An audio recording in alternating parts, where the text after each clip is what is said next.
बिस्मिल्लाहिर्रहमानिर्रहीम, अस्सलाम वालेकुम एंड गुड मॉर्निंग कहेंगे और वेलकम भी करेंगे आपको अपने इस शो में जिसका नाम है सुबह से आगे। और सुबह की जब बात हो रही हो तो इस वक्त इस्लामाबाद के अंदर शदीद वाली ठंड है, बहुत ज़्यादा धुंध हो चुकी है और लग ऐसा रहा है कि वो जो मरी के बारे में हम सुना करते थे ना कि आप खाना ला के रखते हैं तो वो ठंडा हो जाता है, तो चाय अभी आई है और चाय ठंडी हो गई है।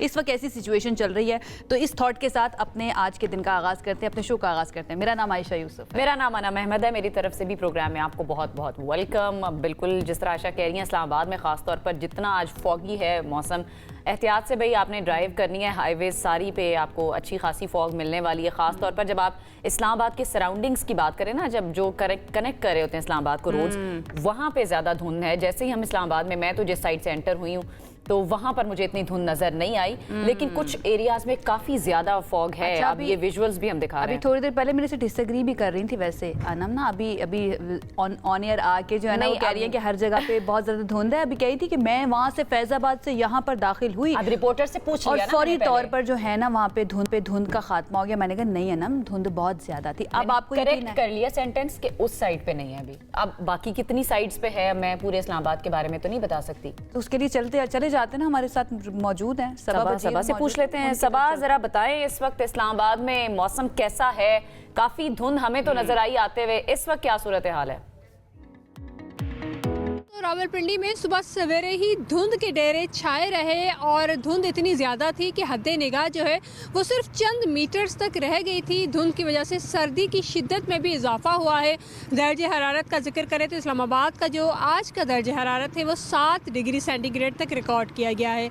महकमा मौसमियात का यही कहना है कि पिछले कई रोज से धुंध छाई रही और अगले चंद रोज़ तक धुंध जो है इस्लामाबाद और रावलपिंडी को अपने लपेट में ले रखेगी, क्योंकि सुबह सवेरे और रात के औकात में इस्लामाबाद और रावलपिंडी में बहुत ज़्यादा धुंध जो है वो छाई रहती है, जिसकी वजह से लोगों को भी सफ़र करने में बहुत ज़्यादा मुश्किलात का सामना करना पड़ता है। इसी धुंध की वजह से इस्लामाबाद से पेशावर की जो मोटरवे है उसको भी बंद किया गया था और सुबह के औकात में ये धुंध छाई रहती है और जैसे ही दिन के 9 या 10 बजते हैं तो आहिस्ता आहिस्ता धुंध जो है वो ख़त्म होने लगती है। महकमा मौसमियात का यही कहना है कि इस्लामाबाद और रावलपिंडी में अगले चंद रोज़ तक धुंध जो है वो मौजूद रहेगी सुबह के औकात में। जी हाय, ऐसे मौसम में बड़ा दुश्वार होता है ऑफिस की तरफ जाना। और सुबह के वक्त जब मैं आ रही थी ना, दिल आपको पता है मैं भी बिल्कुल आपकी तरह ही हूँ, आनम भी मेरे से एग्री करेंगे, बिल्कुल नहीं करता कि आप बेड छोड़कर जो है ना ऑफिस की तरफ आए। लेकिन डेफिनेटली जब आपको अपना काम बड़ा पसंद हो और दिल करे बार बार आपसे मुलाकात करने का, तो फिर आना ही पड़ता है। अच्छा, कराची से जो इत्तलात आ रही है ना,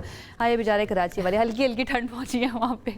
हमारे वो ये तो एक्सपेक्ट नहीं कर सकते ना कि मरी और इस्लामाबाद वाली ठंड यहाँ पर पड़ जाए, लेकिन जितनी पड़ रही है वो उसी पे शुक्र अदा करें। लेकिन मरी जैसी जो ठंड पड़ रही है वहाँ की इत्तलात आपने सुनी है? मरी में अच्छी खासी ठंड हो रही है और ये भी पता चल रहा है कि वहाँ पर बहुत ज्यादा बर्फबारी भी हो रही है। तो वारे न्यारे तो उन लोगों के हुए हैं बेचारे, तो बेचारे नहीं बल्कि खुशकिस्मत मुझे कहना चाहिए। खुशकिस्मत है फिर वहाँ की ठंड यहाँ पर जब शिफ्ट होती है। क्या खूबसूरत नजारे आयशा, बस मैंने ठान ली है मैं जा रही वीकेंड पे मरी, अल्लाह करे उस वक्त वीकेंड छोड़े उधर जाके शो ही करते हैं ना, एक मजा आएगा। अब आप टीम को बता रही हैं कि हमारे शो का वहाँ पे मैं कह रही हूँ जब तक ये चल रही है ना बर्फबारी तब तक जाकर कर लेते हैं। इस बहाने मैं देख भी लूंगी वहाँ पर किस तरह से स्नो हो रही है। अच्छा जी, वहाँ तो नहीं जा रहे अभी फिलहाल, लेकिन कराची आपको वर्चुअली लेकर चलते हैं।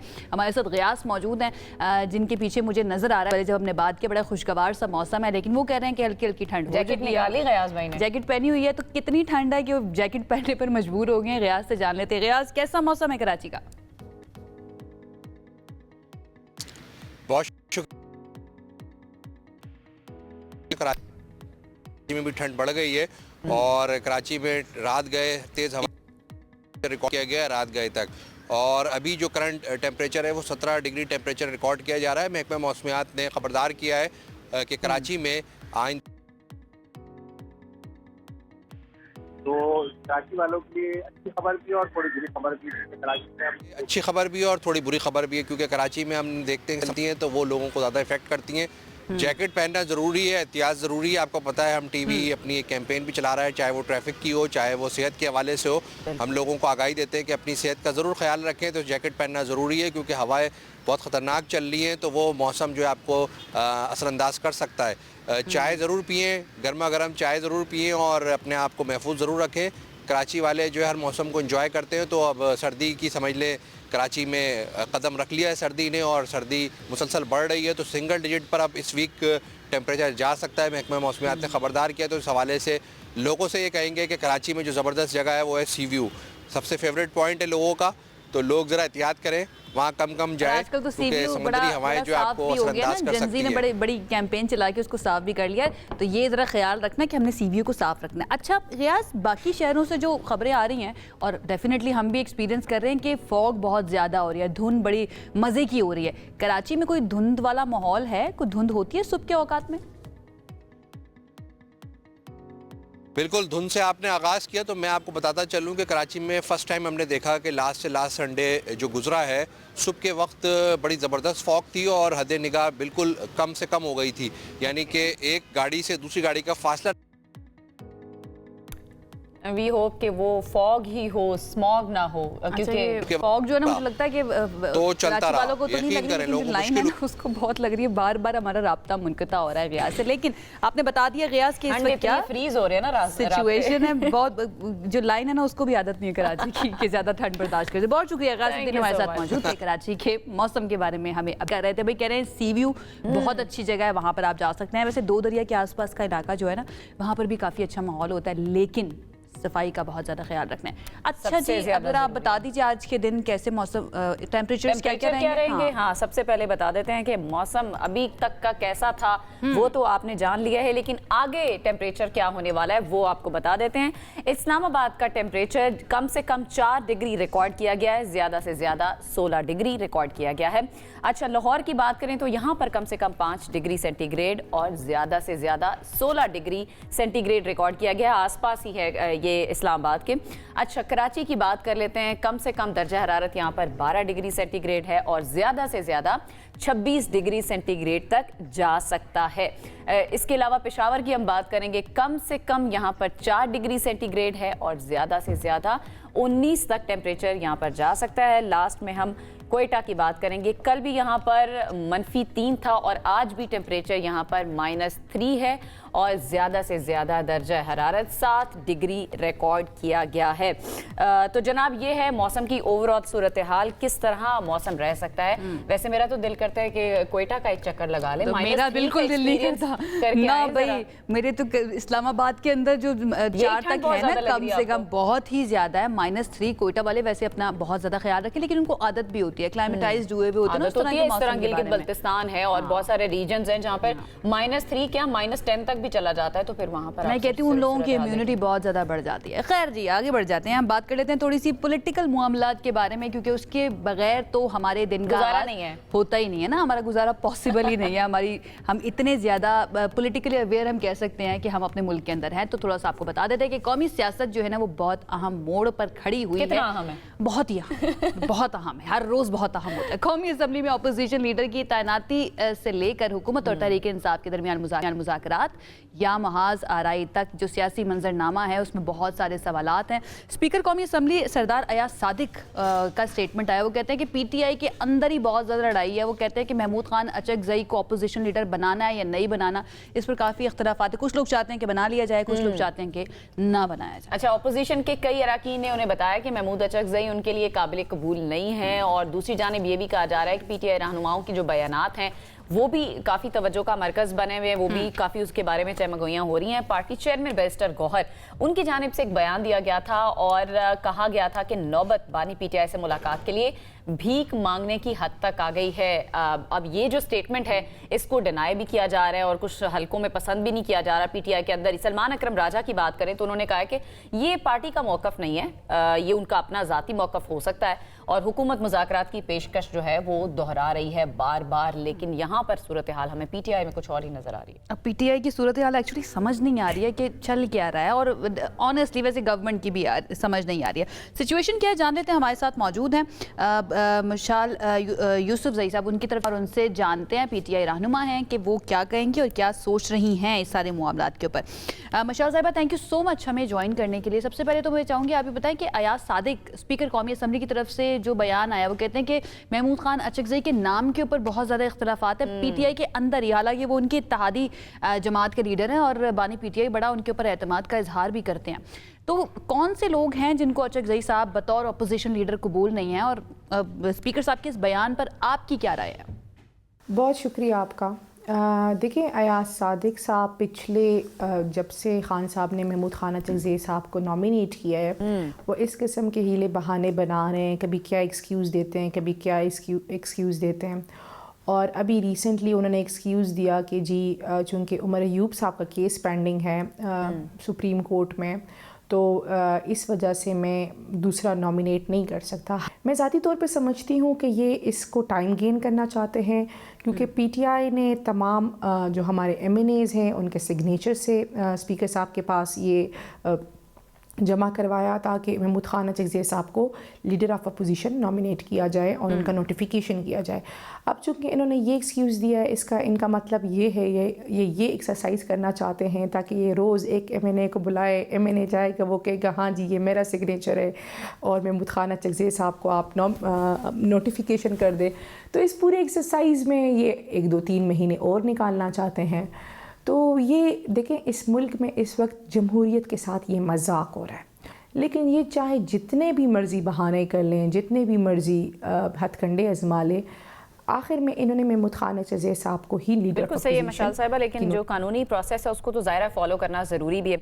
अच्छा, एक और चीज़ के पीटीआई के अरकान वो स्पीकर से रब्ते कर रहे हैं या स्पीकर साहब ने उनसे रब्ता किया, एक तो इस बात को भी कंफर्म कर दें, और दूसरा ये जो रब्ते हो रहे हैं ये किस हवाले से हो रहे हैं, किस मकसद के लिए हो रहे हैं? मुझे नहीं पता कि किस किस्म के राब्ते हो रहे हैं, क्योंकि स्पीकर साहब ने कहा था कि उनका ऑफिस अवेलेबल है मुज़ाकरात के लिए। तो जितनी मेरी नॉलेज है स्पीकर साहब के साथ बाकायदा तौर पे राब्ते सिर्फ एक मकसद के लिए किए गए हैं और वो लीडर ऑफ अपोजिशन के नोटिफिकेशन के लिए किए गए। बाकी बातें तो सेकेंडरी है। अभी तक स्पीकर साहब लीडर ऑफ अपोजिशन का नोटिफिकेशन नहीं कर पा रहे, तो हम उनसे आगे दूसरी ठीक है। लेकिन मशाल साहब, अब स्पीकर साहब तो ये कह रहे हैं कि अपोजिशन की तरफ से मुज़ाकरात के हवाले से ताहाल कोई बाज़ाब्ता तौर पर रब्ता नहीं किया गया, इंडिविजुअली तो जाकर बातचीत हो ही रही है जिसका आप जिक्र भी कर रही हैं। हुकूमत कह रही है कि वो मुज़ाकरात करना चाहते हैं। पीटीआई का क्या मौक़िफ़ है? अभी तक कोई क्लियर मौक़िफ़ आ नहीं रहा, क्या वो मुज़ाकरात करना चाहते हैं या नहीं चाहते? देखें, मुज़ाकरात वहाँ होते हैं जब अगली पार्टी के हाथ में भी कुछ हो। अभी तक हमारे लीडर ऑफ अपोजिशन के नोटिफिकेशन नहीं हो रहे, हालांकि तमाम तक लीगल फॉर्मेलिटीज़ कंप्लीट है, जो पार्लिमानी फॉर्मेलिटीज़ है वो कंप्लीट है, उसके बावजूद नोटिफिकेशन नहीं हो रहा, जो 2 सेकंड का काम है। जब ये नोटिफिकेशन करेंगे खान साहब से मुलाकातें बहाल हो जाएंगी, तो मेरे ख्याल में उसके बाद पीटीआई के अपने जो पुराने स्पेशली असीराने कोट लखपत वो तो बार चाहते हैं और बार उन्होंने ख़त भी लिखा था कि वो करना चाहते हैं मुज़ाकरा, तो अंडरस्टैंडेबल नहीं है, मेरे समझ नहीं आ रही ना, दोनों तरफ से हमें कंफ्यूजन नजर आ रही है। अच्छा मिशाल साहिबा, वज़ीर आला खैबर पख्तूनख्वा सुहेल अफरीदी, उनकी जानिब से कुछ दिन पहले लाहौर का उन्होंने दौरा किया और इस दौरे को लेकर बहुत सारी बातें हुई कि वो कामयाब रहा नहीं कामयाब रहा। आप बताएं, क्या पीटीआई स्ट्रीट मूवमेंट के लिए कारकुनान को मुतहरिक करने में कामयाब हुई है, और अगर हुई है तो किस हद तक हुई है? देखिए जी, मेरे ख्याल से पंजाब हुकूमत हमारी 12वीं खिलाड़ी है टीम की, तो सुहेल अफरीदी साहब को कामयाब के दौरे को कामयाब करने में मैं पंजाब हुकूमत का शुक्रिया अदा करूँगी, क्योंकि सुहेल अफरीदी साहब के जाने से उन्होंने पूरे लाहौर को बंद कर दिया। सुहेल अफरीदी साहब ने तो कुछ भी नहीं किया था, मतलब हमें तो कुछ करने की ज़रूरत भी नहीं पड़ी थी। हम जहाँ जाते पंजाब हुकूमत सड़कें बंद कर देती थी, हम जहाँ जाते वो वहाँ लाइटें बंद कर देते थे। सच्चाई सारी कौम ने देखी है। तो ये तो अभी हमने तो कुछ शुरू ही नहीं किया है, हम तो सिर्फ जा रहे हैं और आ रहे हैं, और समझे कि ये हम टेस्ट ट्राई कर रहे हैं, समझे हम वार्म अप कर रहे हैं। जब असली स्ट्रीट कॉल शुरू होगी तो मेरे ख्याल से हुकूमत की हवाइयाँ उड़ जाएंगी। ठीक है, बहुत शुक्रिया मशाल। यूसुफजई साहिबा हमारे साथ मौजूद थी, बट अगेन बात वही है कि एक तरफ मुज़ाकरात के लिए कहा जाता है कि मुज़ाकरात करना चाहती है पीटीआई, कुछ लोग कहते हैं कि नहीं करना है, उसके बाद जब गवर्नमेंट उनको कहती है कि मुज़ाकरात के लिए वो तैयार हैं तो फिर इस तरह की बातें सामने आती है। तो अगेन बहुत सारी कन्फ्यूजन अभी भी बाकी। आई होप कोई सामने आए और आकर तो लेते रहते हैं। कल भी हमने परवेज साहिबा हमारे साथ मौजूद थी, उनका भी मौक़िफ़ लिया, आज भी मौक़िफ़ लिया, कि समझ हमें फिर भी नहीं आई कि असल जो मामला है पता नहीं वो खुद कंफ्यूज हैं या आवाम को कंफ्यूज करना चाहते हैं, वी डोंट अंडरस्टैंड। लेकिन हमारा काम था आपके सामने सारी सिचुएशन रखना, हमने रख दिया। आगे बढ़ जाते हैं जनाब, और आगे बढ़कर एक और इंटरेस्टिंग खबर है वो आपके सामने शेयर करते हैं, आपके साथ शेयर करते हैं कि पाकिस्तान के पानियों में एक और एलियन फिश मंजर आम पर आ गई है जिसने मेरीन लाइफ को खतरे में डाल दिया। और सक्खर के करीब एक घुंड से कराची फिश हार्बर लाई जाने वाली ये गैर मामूली मछली को इब्तिदा में एलियन फिश करार दिया गया था, और बाद अज़ा WWF पाकिस्तान ने तस्दीक किया कि ये अमेज़ॉन सेल्फिन कैट फिश है जिसका ताल्लुक लैटिन अमेरिका से है और जो दुनिया भर में एक्वेरियम मछली के तौर पर जानी जाती है। बिल्कुल ऐसा ही है। WWF ये भी बता रहा है कि ये एक हमलावर और गैर मुल्की नस्ल की फ़िश है जो कि हादसाती या फिर गैर कानूनी तजारत के ज़रिए पाकिस्तान के कुदरती आबी ज़खायर में दाखिल हुई है और अब सिंध और फिर ज़ेरी सिंध और पंजाब में भी फैल चुकी है। तो मायरीन इस बारे में ये कह रहे हैं कि चूँकि ये नस्ल बड़े पैमाने पर फैल चुकी है इसलिए इसका मुकम्मल तौर पर कंट्रोल या फिर ख़ात्मा मुमकिन नहीं रहा है। तो ये बाकी जो वहाँ पर स्पेशीज़ हैं या बाकी मछलियाँ हैं उनके लिए कितना नुकसानदेह हो सकता है, बाकी आबी हयात के लिए कितना नुकसानदेह हो सकता है इस फिश का वहाँ पर होना, इस बारे में बात कर लेते हैं। हमारे साथ इस वक्त मौजूद हैं WWF से मौज़म खान साहब ने हमें ज्वाइन किया है, टेक्निकल एडवाइज़र हैं। मौज़म साहब बहुत बहुत शुक्रिया हमें ज्वाइन करने के लिए। सबसे पहले तो ये जो मछली जिसके बारे में ख़बरें कल से चल रही हैं, अमेज़ॉन सेल्फ कैट फ़िश जिसको कहा जा रहा है, सेल्फिन कैट फ़िश, ख़तरनाक फ़िश इसको करार दिया जा रहा है। ये बताएं कि बाकी जो वहाँ पर मछलियाँ हैं, ये दीगर आबी हयात हैं, उनके लिए कितना ख़तरा है? ये पहले ये बता दीजिए आई कैसे यहाँ पर पाकिस्तान के पानियों में, किस तरह से आई? इलीगल ट्रेड के जरिए ये आई है या फिर ये पहुँच गई है बस किसी तरह से? शुक्रिया बहुत। ये मछली ऐसा है कि एक्वेरियम फिश के तौर पे पाकिस्तान में बहुत आम तौर पे पाई जाती है, लोग अपने घरों में रखते हैं और ख़ास तौर पे इसलिए कि ये एक्वेरियम की दीवार के साथ चिपकी रहती है और उसे साफ करती है। लेकिन जो गलत काम ये हुआ कि कुछ लोगों की जो कम अकली की वजह से या उनके गलत हैंडलिंग करने की वजह से ये माहौल के अंदर रिलीज कर दी गई और रफ्ता रफ्ता फैलती चली गई है। और यही स्टोरी दुनिया के बहुत सारे मुल्कों में है, जिसमें इंडिया भी शामिल है, बांग्लादेश है, मलेशिया है, बहुत सारे मुल्क है, अमेरिका भी शामिल है, जहाँ पे एक्वेरियम से ये मछली नेचुरल वाटर में आ गई और गर्म पानियों की मछली है, लिहाजा हर तरफ फैल गई। पहली बात तो ये कि मैरीन फिश नहीं है, ये मीठे पानी की मछली है और पाकिस्तान में सबसे पहले जो नेचुरल वाटर बॉडी में ये किंजर लेक में मिली थी। इसके अलावा ये फैलती जा रही है और अब ये इवन पंजाब के कुछ इलाकों तक पहुँच चुकी है। ये मछली इस तरह नुकसानदेह है कि ये दूसरों मछलियों से कम्पीट करती है ग़िज़ा के लिए, जगह के लिए, और उनकी साथ जब ये कंपटीशन होता है तो दूसरे जो हयात है, दूसरे जानवर हैं, पौधे हैं, उनको नुकसान पहुंचाती है जो दूसरी मछलियों की ग़िज़ा होती है। लिहाजा इसका नुकसान दूसरी मछलियों के मुकाबले में ज़्यादा होता है। इस मछली की एक और गलत हैबिट यह है कि ये जिस तरह एक्वेरियम की दीवार से चिपकी रहती है, इसी तरह कोशिश करती है कि जो डैम्स हैं, बैराजेस हैं या लेक्स हैं, उनकी जो बंद बने हुए उनसे चिपके और उनको डिस्ट्रॉय कर रही होती है। तो ये मछली दूसरी मछलियों के मुताबिक मुकाबले में ज़्यादा ख़तरनाक है और पाकिस्तान में कोई नई चीज़ नहीं है। बहुत सारी तकरीबन 26 इकसाम की मछलियाँ गुज़िश्ता तकरीबन कोई 100 साल के अंदर इंट्रोड्यूस कर दी गई हैं। क्या ये बराह रास्त दूसरी मछलियों को या दूसरी जो जानदार हैं उनको नुकसान पहुंचाती है या इस तरह का भी कोई इसकी कोई चीज़ है? ऐसा है कि ये उनसे कम्पीट करती है किसी की, ये चूँकि सब्जी खोर मछली है, पौधों को खाती है और किसी गोश्तखोर नहीं है, लिहाजा ये किसी दूसरी मछली को खाती तो नहीं है लेकिन उसकी ग़िज़ा में कंपटीशन में हिस्सा लेती है और नतीजा चंद जगह और कंपटीशन में दूसरी मछलियों को आउट क्लास कर देती हैं और वो ख़त्म हो जाती हैं। ये मछली की दूसरी हैबिट ये भी है कि ये इवन खुश्क हो जाने के बावजूद भी पानी के अंदर जिंदा ये मौजूद रहती हैं, पानी से बाहर भी, और थोड़े अरसे पानी के बगैर जो दूसरी मछलियाँ डेसिकेशन को बर्दाश्त नहीं कर सकती खुश्क होने को, तो उसमें ये भी खसूसियत है।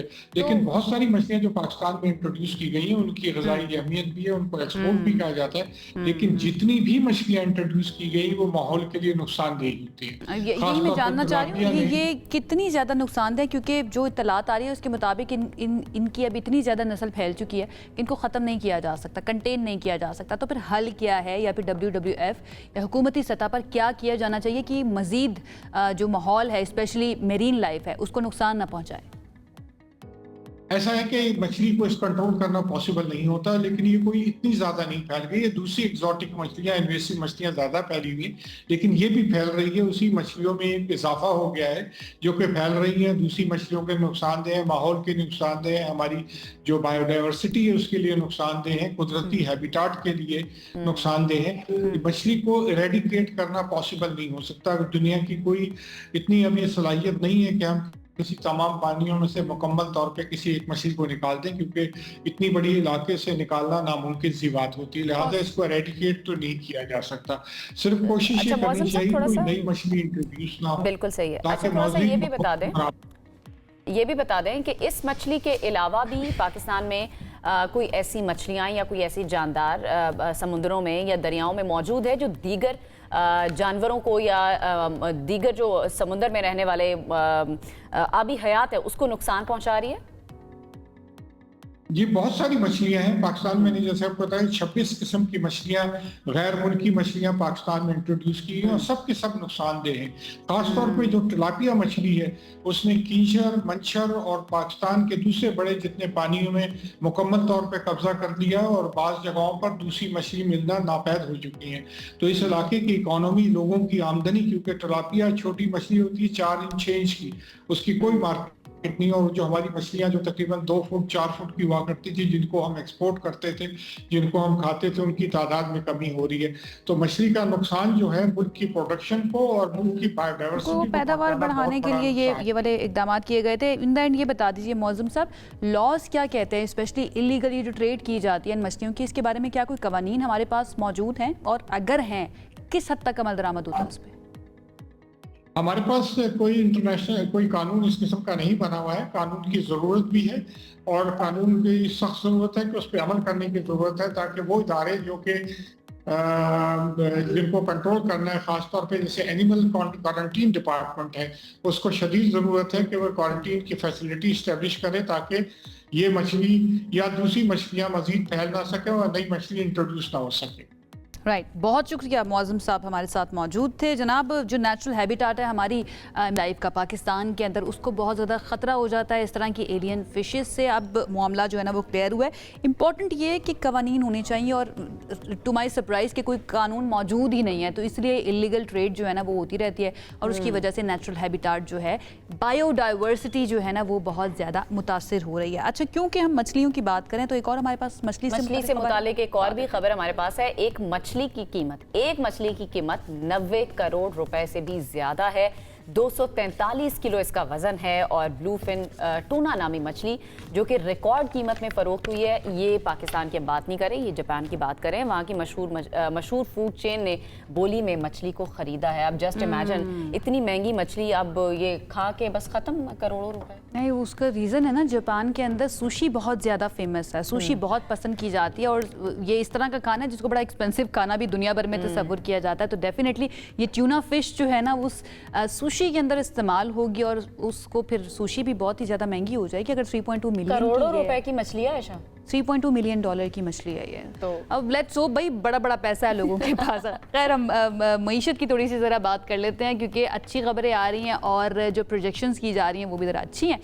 किस हद तक अच्छी हैं ये भी डेफिनेटली जानेंगे एक्सपर्ट से। नया साल जो है वो मौशी तरक्की का साल होगा, हुकूमत की तरफ से ये दावा किया जा रहा है। और स्टॉक एक्सचेंज के अंदर हम देख रहे हैं कि मुसलसल कई अरसे से बेहतरी है। इदारा शुमारियात भी अच्छे नंबर्स हमारे साथ शेयर कर रहा है, और वजारत ख़जाना की माहाना इकनॉमिक अपडेट आउटलुक रिपोर्ट भी इसी तरफ इशारा कर रही है। ये रिपोर्ट बता रही है कि पाकिस्तान की मौशी तरक्की की रफ्तार पहली माली सहमाही के अंदर 3.71% तक पहुंच। लेकिन think tank economic policy business बड़ा इंपॉर्टेंट है। बिजनेस डेवलपमेंट ने माली साल की पहली सहमाही में 3.7% मौशी शरह नमू को शुमारियाती हेर फेर का नतीजा करार दिया है। तो यानी उनके मुताबिक ये शरह नमू जो है वो नेचुरल है ही नहीं, ये हेर फेर का नतीजा है।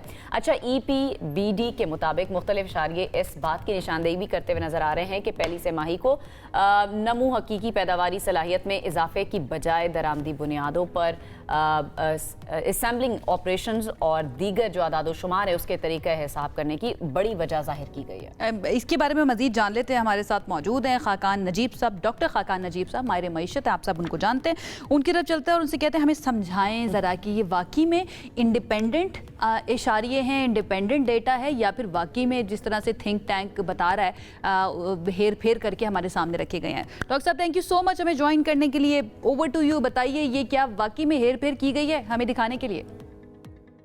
बिस्मिल्लाहिर्रहमानिर्रहीम। सो एक तो बात सबसे इम्पोर्टेंट ये है, जहाँ पे आज पाकिस्तान खड़ा हुआ है, जिसको आप एक मैक्रो स्टेबिलिटी कहते हैं, जिसका मतलब ये है कि IMF लेड स्टेबिलिटी है, 24 बार हासिल की है, ICU के डॉक्टर के दर पे हैं, किस्त बाय किस्त जी रहे हैं, बट एक मैक्रो स्टेबिलिटी आ जाती है, जिसका मतलब ये होता है कि अफराते ज़र कीमतों के बढ़ने की शरह में भी कमी आ जाती है, बैरूनी खसारा भी थोड़ा संभल जाता है, अंदरूनी खसारे टैक्सेस लगाकर संभल जाते हैं, एनर्जी की प्राइसेस तब्दील करके संभल जाती है, एनर्जी के खसारे। सो यहाँ पे पाकिस्तान खड़ा है। ये एक नादिर मौका है कि ये रियलाइज करें कि इकोनॉमिक ग्रोथ बढ़ाए बगैर, जिसका मतलब है फार्म की ज़्यादा आउटपुट, मैन्युफैक्चरिंग की ज़्यादा आउटपुट, SMEs की ज़्यादा आउटपुट, लार्ज स्केल मैन्युफैक्चरिंग की ज़्यादा आउटपुट, पाकिस्तान की जो सर्विसेज सेक्टर है उसकी ज़्यादा आउटपुट। इसका आसान लफ्ज़ों में मतलब ये है, जिन ममालिक ने भी ग्रो किया है उन्होंने एक इन्वेस्टमेंट लेड आउटपुट ग्रोथ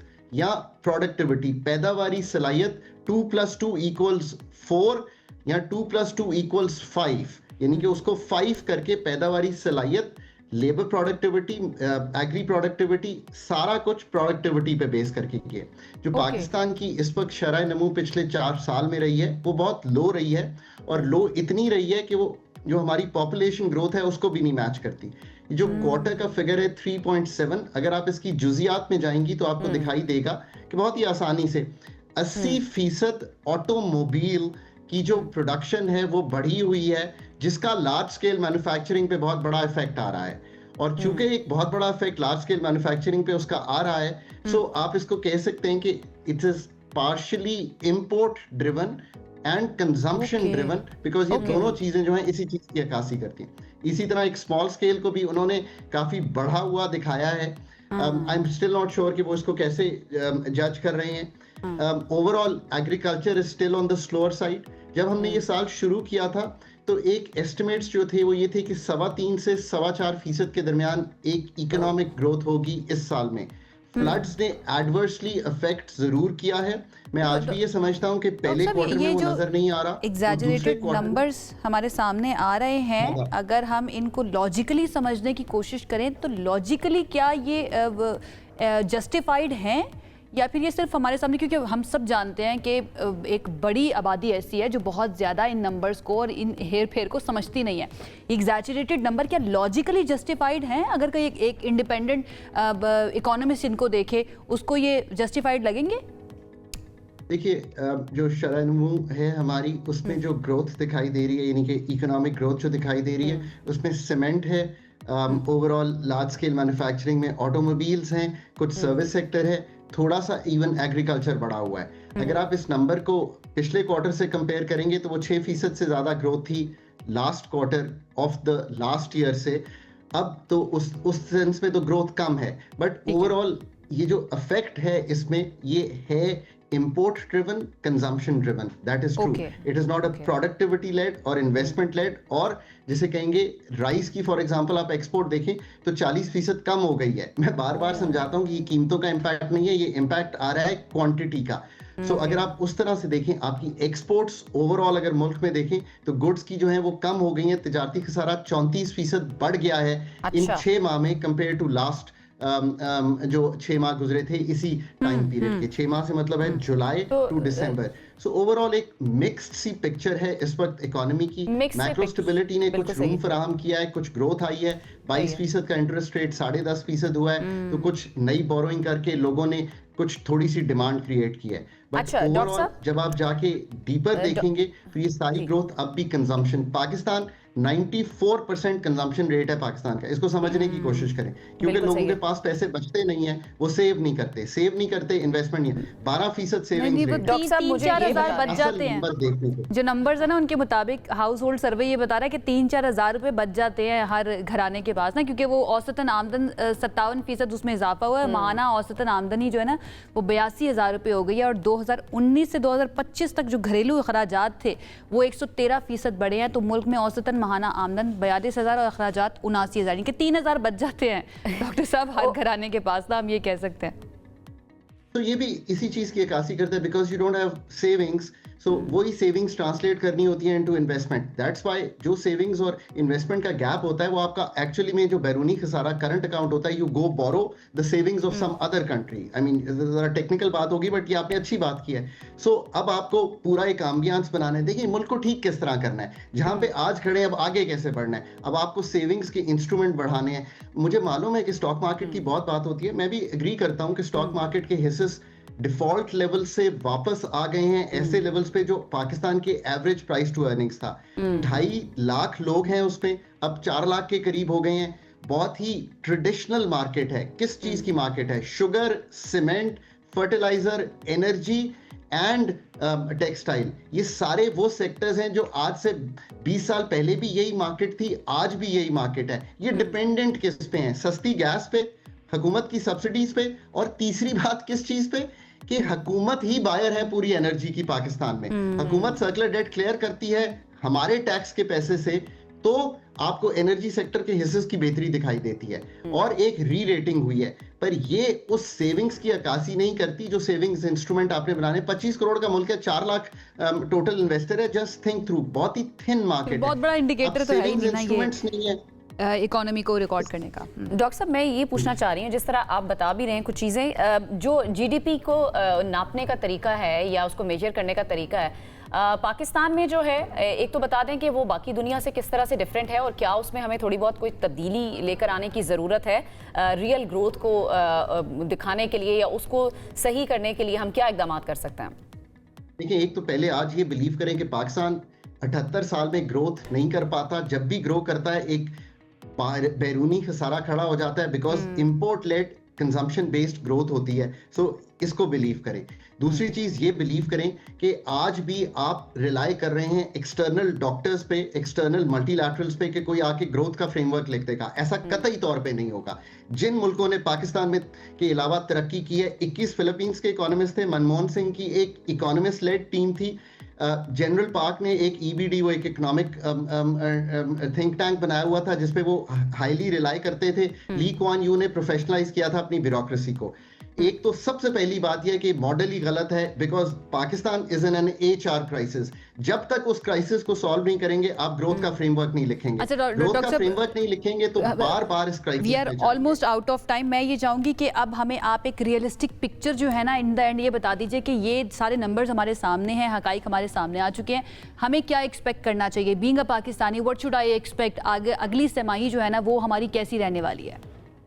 देखिए, जो अगला साल है आपका वो इस तरह से है कि अफरात ज़र 5-7% के दरमियान ही रहेगी, ज़्यादा नहीं बढ़ेगी, बिकॉज इतनी डिमांड आएगी नहीं। दूसरी बात जो यानी कि इन्फ्लेशन है, so people should feel better about that. Number 2, जो ग्रोथ रेट है वो मेरा ख्याल है कोई 3, 3.25, 3.5% एंड होगा जब हम साल एंड करेंगे, डिपेंडिंग के फ्लड का क्या इम्पैक्ट आता है। इसका मतलब है पाकिस्तान में 12 से 15 लाख नौकरियां निकलेंगी और पाकिस्तान में 25 से 30 लाख लोग एंटर करेंगे। सो जॉबलेसनेस बढ़ेगी, बिकॉज कम हो नहीं सकती जब तक कि हम ग्रोथ रेट को बढ़ाएंगे नहीं। चौथी बात, एक बड़ा अच्छा अदराक है इस चीज का कि ग्रोथ का फ्रेमवर्क लिखना है। कब अथॉरिटीज ये डिसाइड करती हैं कि they put that team together to write the growth framework. अगर कोई भी इस मुल्क में ये समझता है कि आइसोलेटेड रिफॉर्म्स जो हैं वो मुंजमद होकर पाकिस्तान की ग्रोथ के एम्बियंस को तब्दील कर देंगे, तो ऐसा कुल्ली तौर पे नहीं होगा।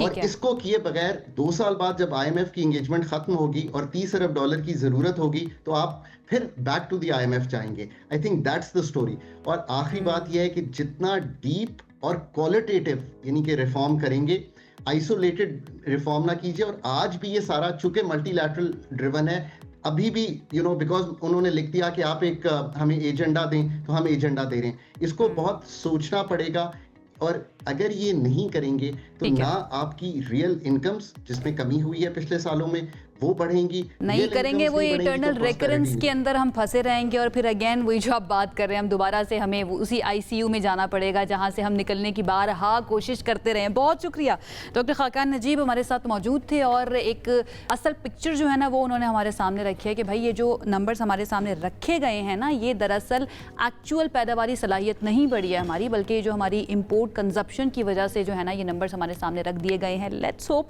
कि इसके ऊपर काम किया जाए आने वाले दिनों के अंदर, और इसी तरह से ये मामलात ना चलते रहें, सो दैट हमारी मईशत जो है ना उसके अंदर कुछ बेहतरी आ बिल्कुल ऐसा ही। एक ब्रेक की तरफ जाते हैं, ब्रेक से वापस आएंगे, दीगर सेगमेंट्स हमारे पास मौजूद हैं, उन पर बात करेंगे। हमारे साथ रहिए। ब्रेक के बाद आपको कहेंगे खुश आमदीद। अगर मैं आप लोगों को ये कहूँ कि ये जो इस वक्त मेरे हाथ में एक छोटा सा प्लांटर मौजूद है, आई होप इसे प्लांटर ही कहते हैं, ये एक ऐसी चीज़ से बना है जिसको आप फेंक देते हैं कचरा समझकर, और एक ऐसी चीज़ समझकर कि ये दोबारा से रीयूज़ नहीं हो सकती, रिसाइकल नहीं हो सकती है, तो क्या आप यकीन करेंगे इस चीज़ के ऊपर? इसकी शेप देखकर, इसकी खूबसूरती को देखकर? पत्थर वगैरह है ये? पत्थर नहीं है, प्लांटर्स तो नॉर्मली हम पत्थर के देख रहे होते हैं, लेकिन हमारे साथ एक ऐसी खातून मौजूद हैं जिनको बाहिम्मत खातून भी कहना चाहिए, लेकिन एक विजनरी कहें तो ज़्यादा बेहतर रहेगा। पाकिस्तानी एंटरप्रेन्योर हैं जिन्होंने माहौलियाती आलूदगी को कारोबारी जिद्दत में तब्दील कर दिया। उनका नाम है जनाब कशफ अख्तर, जो बहुत सारी चीज़ें जो प्लास्टिक ज़ाया हो जाती है, जिसको हम फेंक देते हैं कि ये रीयूज़ नहीं हो सकती है, रिसाइकल नहीं हो सकती है, वो उसको दोबारा से काबिल इस्तेमाल बनाती हैं, और ऐसा काबिल इस्तेमाल बनाती हैं कि आप उनको ऐसे प्लांटर्स की सूरत में ख़रीद भी सकते हैं। टाइल्स भी हमें नज़र आ रही होती है, मुख्तलिफ चीज़ों के अंदर जो है ना वो इस प्लास्टिक को इस्तेमाल कर रही ये सिर्फ प्लांटर्स आपको नज़र आ रहे हैं, लेकिन बहुत सारी और भी चीज़ें जो हैं प्लास्टिक को रीयूज़ करके बनाई जा सकती हैं, जो कि कशफ बहुत अच्छा काम कर भी रही हैं और बड़े पैमाने पर काम कर रही हैं, और कोशिश कर रही हैं कि लोगों को भी अवेयर किया जा सके। प्लास्टिक का इस्तेमाल वैसे भी हमारी सेहत के लिए अच्छा नहीं, लेकिन अगर आप इसको रीयूज़ कर सके प्रोडक्टिव तरीके से, तो इससे अच्छी क्या हो सकती है। ये एक ब्रिक भी यहाँ पर रखी हुई है, ये भी प्लास्टिक से बनी हुई है, रीयूजेबल प्लास्टिक से, और ये प्लांटर भी। और क्या क्या बन सकता है और क्या क्या बना रही हैं कशफ हमारे साथ स्टूडियोज में मौजूद हैं, उनसे ही जान लेते हैं। अस्सलाम वालेकुम। वालेकुम अस्सलाम। कशफ कैसी हैं आप? मैं ठीक हूँ माशाल्लाह, बहुत अच्छा काम कर रही हैं आप। ये बताएं कि ये जो काम की शुरुआत है या ये जो आइडिया है वो कैसे आया आपके जहन में, पहले तो ये बता दें। ये आइडिया मैंने आप कह लो यूनिवर्सिटी टाइम से स्टार्ट किया था। और आया ऐसे कि I basically belong from Sargodha. और घर आते जाते मैं देखती थी कि ईंटों के बहुत सारे भट्टे हैं हमारे इलाके में, और वो हमेशा काला धुआं निकाल रहे होते थे। उसको रिसर्च करते हुए मैं चाह रही थी कि हम कोई सस्टेनेबल ब्रिक्स बनाएं और कुछ ऐसा कारआमद हो कि काला धुआं ना निकले। उस रिसर्च की डेप्थ में इतना चली गई थी कि मुझे पता चला कि जो हम प्लास्टिक के शॉपिंग बैग्स हैं, ये जो कचरा है हम जिसको ना रिसाइकिल करते हैं और इस्तेमाल बेहद करते हैं, उसका क्या होता है, उसको वो यूज़ करके ईंधन के तौर पे जलाते हैं। माहौल के लिए आलूदा है, जिससे वो भट्टे उनके रन करते हैं, मतलब एज अ एनर्जी उसको यूज़ कर रहे होते हैं। तो मैंने कहा ये तो बहुत ज़्यादा इनफेक्टिव है और बहुत हमारी इन्वायरमेंट के लिए ख़राब है। तो मैंने इसका कोई हल होना चाहिए। हल निकालते निकालते आई केम टू अ सोल्यूशन कि हम उसको क्यों ना दूसरे प्रोडक्ट्स में यूज़ करें जो कि ड्यूरेबल है मज़ीद और हमारी डेली लाइफ में इस्तेमाल भी हो सकते हैं। तो ये मैंने यहाँ से स्टार्ट हुआ था। अच्छा ये बताएं, इसके अंदर वो प्लास्टिक बैग्स जो हम फेंक देते हैं वो शामिल हैं, या इसके अलावा जो दीगर प्लास्टिक बॉटल्स होती हैं वो सब कुछ शामिल होती हैं जिससे आप ये बनाते हैं? हमारा बिजनेस ये है कि हम जो प्लास्टिक रिसाइकलिंग में नहीं जाता उसको लेते हैं, और जो रिसाइकलिंग में नहीं जाता वो मेनली आपके शॉपिंग बैग्स, ये बहुत लो क्वालिटी के प्लास्टिक्स, और जो भी आप कह लो कि आपकी पैकेजिंग्स हैं, चिप्स के पैकेट्स, दूध की पैकेजिंग्स, ये सारी डायरेक्ट रिसाइकलिंग में नहीं जाती हैं, क्योंकि काफ़ी आलूदा होती हैं जब पूरे एनवायरनमेंट से गिरी होती हैं, और फिर रिसाइकलिंग में सिर्फ वो चीज़ आती है जो धुल के साफ़ हो जाए और दोबारा प्लास्टिक में कन्वर्ट हो जाए। पेट बॉटल्स हमारी मार्केट में जाती हैं, रिसाइकल अच्छी हो जाती हैं, तो हम उसको टारगेट नहीं करते। हमारा टारगेट वो चीज़ है जो एनवायरनमेंट में सिर्फ पोल्यूशन का बाइस बनती है, रिसाइकल ना हो। ठीक है, कब से आप ये काम कर रही हैं, और ये बताएं अभी तक आपने कहाँ कहाँ अपनी खिदमात सर अंजाम दी हैं? अच्छा, मैं ये कर रही हूँ 2023 से। तब मैं अपने लास्ट ईयर में थी, मैं मैकेनिकल इंजीनियरिंग किया मैंने नस से। तो फुल टाइम स्टूडेंट और फुल टाइम एंटरप्रेन्योर की वहाँ से जर्नी स्टार्ट हुई। उसके बाद I am full time doing this. 2 साल हो गए हैं। 2 सालों में हमने 2 facilities Islamabad and Rawalpindi launch की हैं, और हमारे जो प्रोडक्ट्स हैं वो तमाम कॉर्पोरेट्स में गए हैं। प्लांटर्स, टाइल्स, इनको हमने शील्ड्स के तौर पे भी दिया। और उसके बाद जो टाइल्स की डिप्लॉयमेंट है स्पेसिफिकली वो हमने F9 पार्क में की, कुछ फेमस स्कूल्स के लिए की। कमर्शियली भी अवेलेबल है ये? हाँ जी, अवेलेबल है, but on large quantity, like 1-2 नहीं हम देते, ऑन लार्ज क्वांटिटी। कितने बड़े स्केल पे आप ये काम कर रही हैं? और ये जो ब्रिक्स हैं इसको हम घरों में भी इस्तेमाल कर सकते हैं या इसका इस्तेमाल कहाँ पे हो सकता है? अच्छा, इनका इस्तेमाल आपका फ्लोर्स पे हो सकता है एज अ टाइल, और इनका दीवारों पे हो सकता है एज अ टाइल। घरों में? घरों में, हाँ। आपने किचन के बाहर लगानी है, अपने घरों की आउटसाइड की जो होती हैं हमारी दीवारें, उन पे लगा सकते हैं आप, और इनको आप उन जगहों पे लगा सकते हैं जहाँ पे बहुत ज़्यादा ऑयल या वाटर यूज़ होता है, पेट्रोल पंप्स वगैरह। तो इनके इसका इस तरह का यूज़ केस है कि आपको थर्मल इंसुलेशन देता है, आपको पानी एब्जॉर्ब नहीं करता, आपका एसिड से रिएक्ट नहीं करता, तो आप उन जगहों पे यूज़ कर सकते हैं जहाँ पे आपको ये सारे इश्यूज आते हैं। अच्छा, ये जो बाकी टाइल्स होती हैं जो इस्तेमाल कर रहे होते हैं लोग घरों में लगाने के लिए, उससे सस्ती हैं ये या ये महंगी हैं? लोग इसको क्यों चूज़ करें अपने घरों में टाइल्स के लिए? घरों में टाइल्स आपने देखा होगा, गैराज में लोगों ने टाइल लगाई होती हैं, खासतौर पे कंक्रीट की लगाई होती हैं। इसका मेन यूज़ है आपके गैराज या पैटियोज में, और वहाँ पे जो टाइल्स लगाते हैं वो बहुत 1-2 साल बाद ख़राब हो जाती हैं, वो उखड़ने लग जाता है, सीमेंट कलर फेड हो जाते हैं, उसकी लुक्स खराब हो जाती हैं। इसकी ड्यूरेबिलिटी ज़्यादा है और ये मार्केट रेट्स पे ही पड़ती है, और बल्कि इंस्टॉलेशन इसकी सस्ती पड़ती है, तो ये ज़्यादा मुनफरिद और यूज़फुल है। अभी आप कह लो कि कमर्शियली इसको हमने इसके टेस्ट किए हैं, कमर्शियली वाइबल हम इसको 2026 में कर देंगे कि आप कह लो कि घरों के लिए रेडीली अवेलेबल होगी ये। और कितने बड़े स्केल पे ये काम हो रहा है और कितने लोग आपके साथ हैं जो इसमें हिस्सा डाल रहे हैं, या आपके कोलीग्स हैं, वो कितने लोग आपके साथ शामिल हैं? ऑनेस्टली एक बंदे का काम ही नहीं है, ये हम सबका कचरा है और हम सब इसको मिलके कर रहे हैं, and I am proud to say कि मतलब my support system is great. मेरे कोलीग्स मेरे साथ हैं इसमें, मेरे business partner is my class fellow, और फिर we got a good support from government and from other institutes. और अभी तो हमारा इसका स्केल इतना बढ़ गया है कि we have recently launch a facility in collaboration with GHQ, तो उसके वो सारी कचरा उठाएगी पूरे इस रावलपिंडी का, और हम उसको रिसाइकिल करेंगे, और उसकी कैपेसिटी 30 टन पर मंथ है, and it's a lot like for low value plastics. Plastics की वो क्वांटिटी इस तरह होती है कि आप शॉपर कितना इकट्ठा कर सकते हो, उसका वेट बहुत कम होता है, लाइक 10 शॉपर्स 2-3 ग्राम के बनते हैं, लेकिन when you go to 30,000 kgs तो ये आप कह लो मिलियंस ऑफ पैकेट्स बन जाएंगे। लवली, अच्छा, कचरे को सोने में तब्दील कर दिया आपने, हम ये कह सकते हैं, which is very very important. हम सब जानते हैं कि पाकिस्तान को क्लाइमेट चेंज की वजह से कितनी ज़्यादा मुश्किलात का सामना करना पड़ा है और कितना अफेक्ट हो रहा है पाकिस्तान, तो डेफिनेटली ये मेरे ख्याल से ना मजहबी लिहाज से भी एक बड़ा नेक काम है और डेफिनेटली एक बहुत ही इनोवेटिव काम तो है। All the very best Kashaf, thank you so much join करने के लिए, and all the best for your future, आपके बिजनेस के फ्यूचर के लिए। जनाब, इस तरह के जब भी हमारे सामने यंगस्टर्स आते हैं, एंटरप्रेन्योर्स आते हैं ना, तो बड़ी खुशी होती है देखकर कि हमारे लोग, हमारे बच्चे, हमारी फ्यूचर जनरेशन जो है ना, वो इन चीज़ों के बारे में सोच रहे हैं, इसके ऊपर काम भी कर रहे हैं, जो उनके लिए भी फ़ायदेमंद है, एंड डेफिनेटली जो गवर्नमेंट है या मुल्क है या फिर हमारा माहौल है, उसके लिए भी बहुत ज़्यादा फ़ायदेमंद है। एक ब्रेक की आगे जाते हैं, बल्कि ब्रेक की तरफ अभी नहीं जाना है, एक और आपको चीज़ बतानी है, वो है सर्दियों की जब बात आती है। अभी हमने शुरू में ठंड की तो बात कर ली है कि कितनी ठंड पड़ी है, लेकिन ठंड में शॉपिंग वो भी बहुत ज़्यादा बढ़ जाती है, और शॉपिंग भी वो गर्म कपड़े जैसे लॉन्ग कोट, आयशा अभी बात कर रही थी कि मैंने एक लॉन्ग कोट खरीदना है,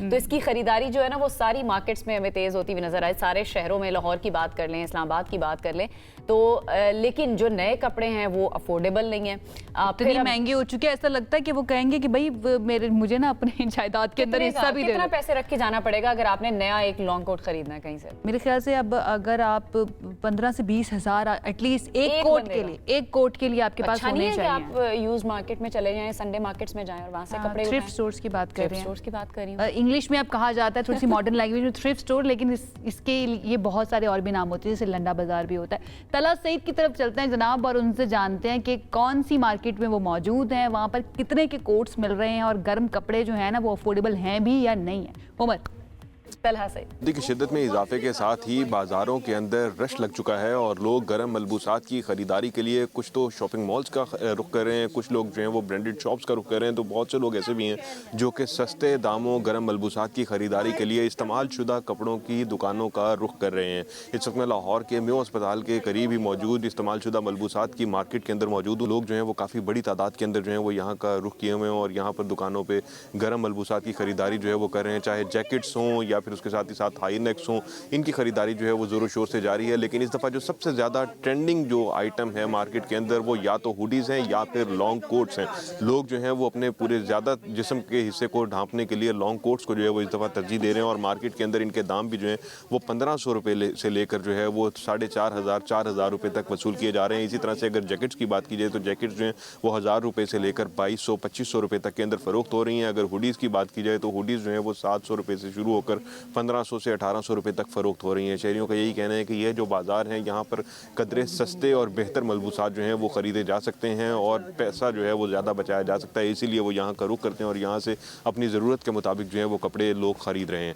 जी, बहुत शुक्रिया जनाब। तलहा हमारे साथ मौजूद थे और बता रहे थे 1500 से 4000 रुपए तक वसूल किए जा रहे हैं। खैर वो 15 से 20,000 से तो बहुत मैं कहने लगी थी उससे तो बहुत ज्यादा बेहतर है। फिर चले जाएं, इधर ही चले जाएं, यही मार्केट आपके लिए बेहतर है। हर मेरे ख्याल से जो अफोर्ड कर सकता है, जो नहीं अफोर्ड कर सकता, सबके लिए ये मार्केट ज्यादा बेहतर है। वैसे ही इसको कहा जाता था कि गरीबों की शॉपिंग अब नहीं रहा, मुझे लगता है 4-4 हज़ार रुपए की अगर वहाँ पे चीजें। अच्छा जी, चाइना जो है ना उसके बारे में कहा जाता है वहाँ पे इस तरह की ठंड होती है कि अगर हम नॉर्मल पाकिस्तान में बनने वाले सर्दियों के कपड़े वहाँ लेके जाए ना तो वो चल नहीं सकते हैं। तो वहाँ पे क्या सिचुएशन है थोड़ा सा ये भी बता देते हैं।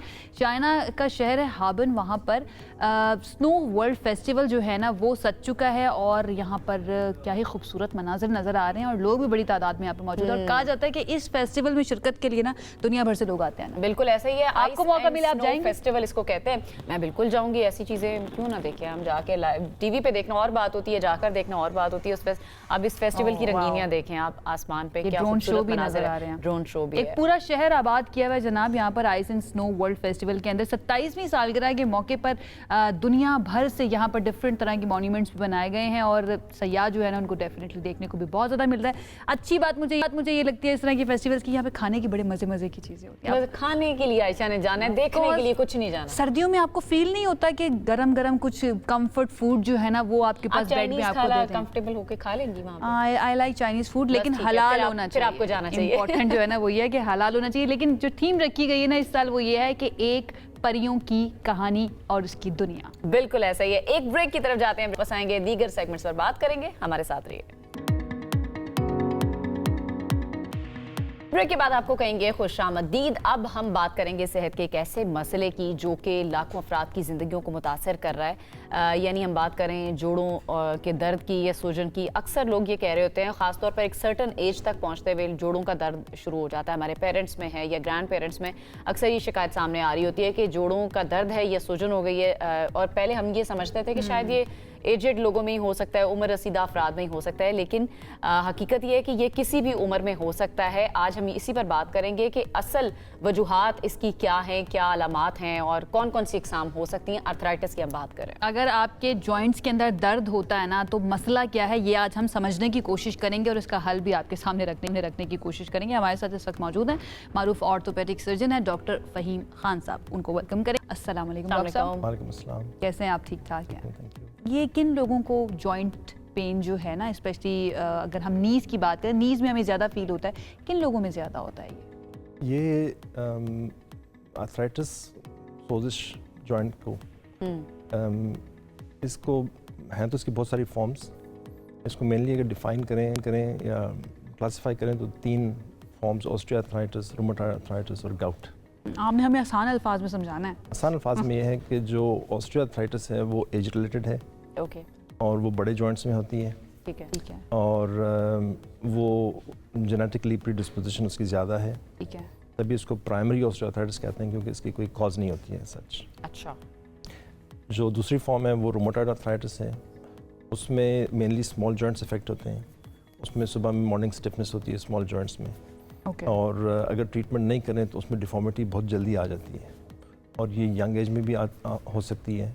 और डिफॉर्मिटी किस शक्ल में आएगी? डिफॉर्मिटी जोड़ टेढ़ा होना शुरू हो जाएगा, हाथ उंगलियां टेढ़ी होना शुरू हो जाएगी। ओके, ठीक है। और आजकल मॉडर्न ट्रीटमेंट आ गई है इसकी, जिससे वो आप अगर पहले से शुरू कर लें ट्रीटमेंट तो आपको ये डिफॉर्मिटीज़ नहीं होती हैं। अच्छा, सिम्टम्स के बारे में थोड़ा सा बता दें। ये जितनी भी टाइप्स आपने बताई हैं, इन सब के सिम्टम्स अलग अलग हैं या एक ही तरह के सिम्टम्स शो हो रहे हैं? सिम्टम्स अलग अलग हैं। फॉर एग्जांपल जैसे गाउट भी एक फॉर्म है इसकी। तो गाउट में यूरिक एसिड ज़्यादा होगा, यूरेट क्रिस्टल बनेगा जॉइंट में, जिसकी वजह से सडन इन्फ्लेमेशन होगी, सडन पेन होगा। सही है।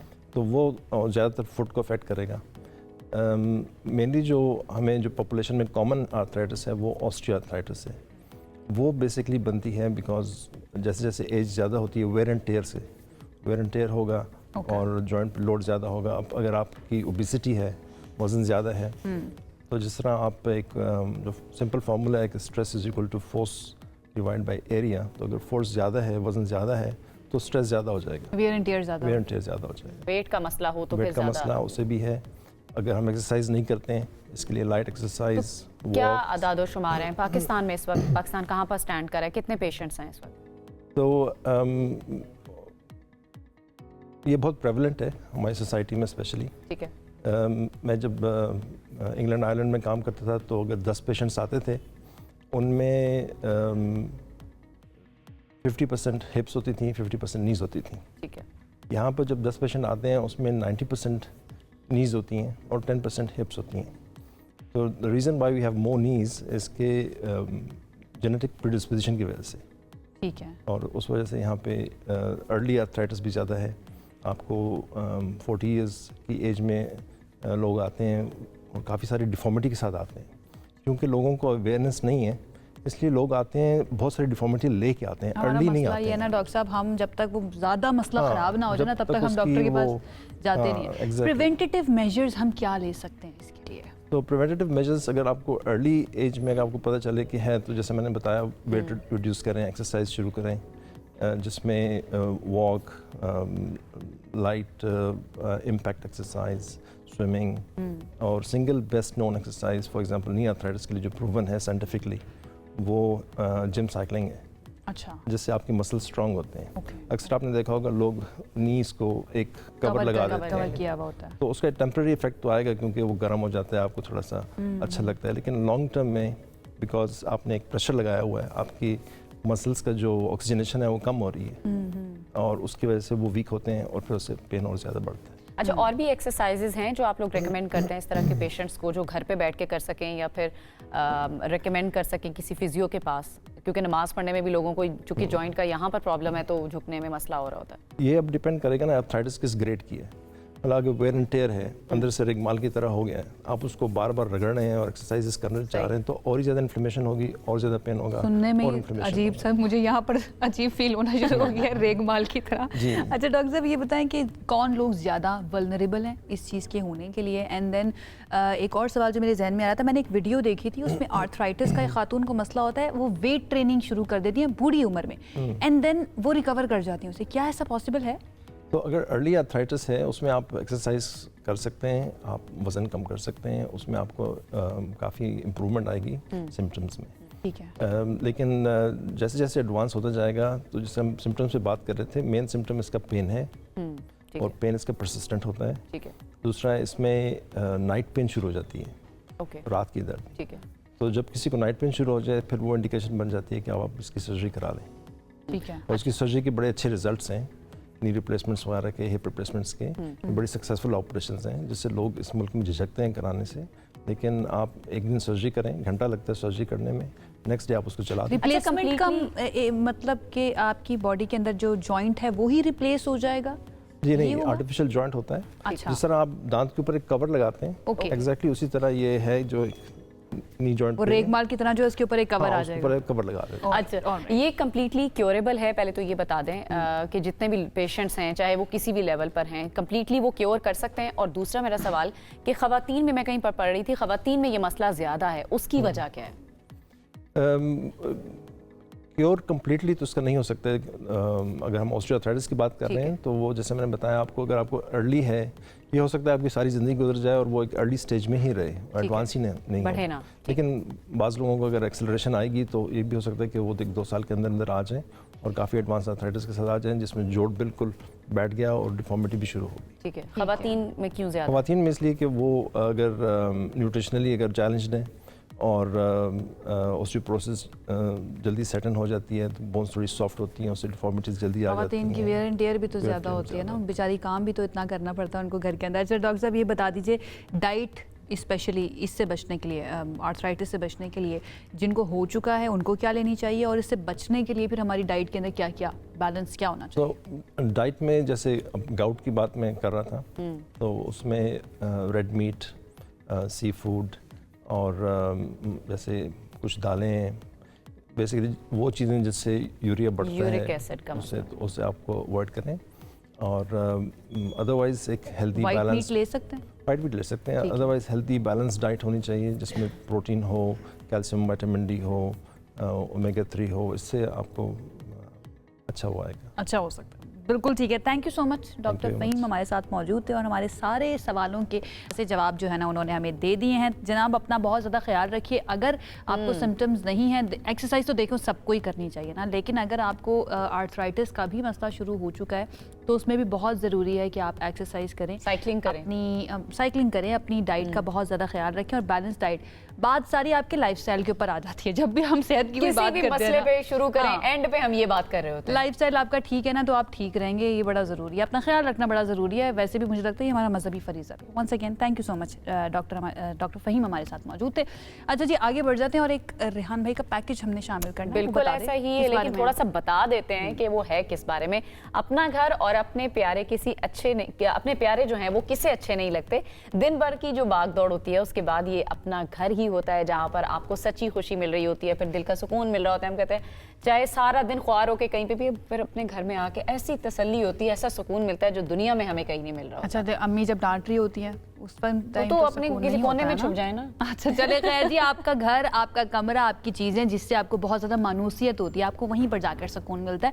तो घर के बारे में ही ये एक पैकेज बनाया है रेहान अहमद साहब ने। देखते हैं ज़रा क्या लेकर आए हमारे लिए।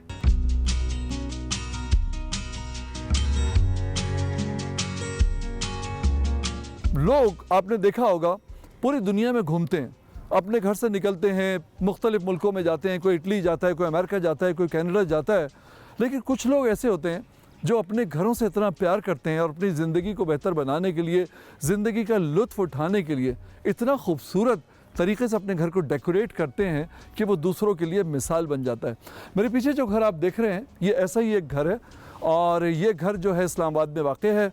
और इस घर की ख़ास बात यह है कि 5 जनरेशन्स मुख्तलिफ 5 जनरेशन्स जो हैं उनकी यादगार अशिया, उनकी यादें जो हैं वो इस घर के अंदर मौजूद हैं और महफूज हैं। ज़रूरत क्यों महसूस हुई और इतनी हसास पर्सनैलिटी कौन है, तो आइए आज हम आपको उनसे मिलवाते हैं और इस घर का विज़िट भी करवाते हैं।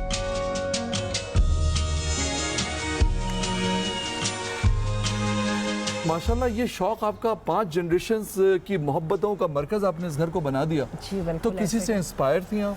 अपने पेरेंट्स से जी। वो अपने वालिदैन की चीज़ों को सजा सजा के हमें बता के वही रिपीटेड हमें स्टोरी सुनने को मिलती थी, लेकिन हर दफ़ा ऐसे हम प्रिटेंड करते थे this is the first time हम सुन रहे हैं।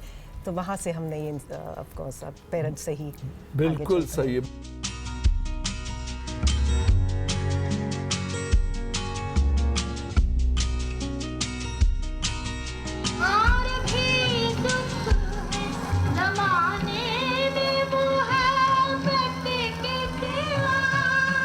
सबसे पहले मेरा बहुत फोकस होता है, मेरे फादर इन लॉ ये हैंड कैरी करके लेकर आए थे फर्स्ट वर्ल्ड से और बहुत शौक से उन्होंने अपने घर में सजाया। फिर हम उस घर में से ये उतार के यहाँ जितनी वॉल लाइट्स आपको नज़र आ रही है वो शैंडलियर भी, ये सारे मेरे ससुर जी फादर इन लॉ उनका ये वाले। तो ये कितने पुराने होंगे? जी ये 60 ईयर्स। मेरी मदर इन लॉ का बड़ा खूबसूरत mirror on the wall, actually the vanity.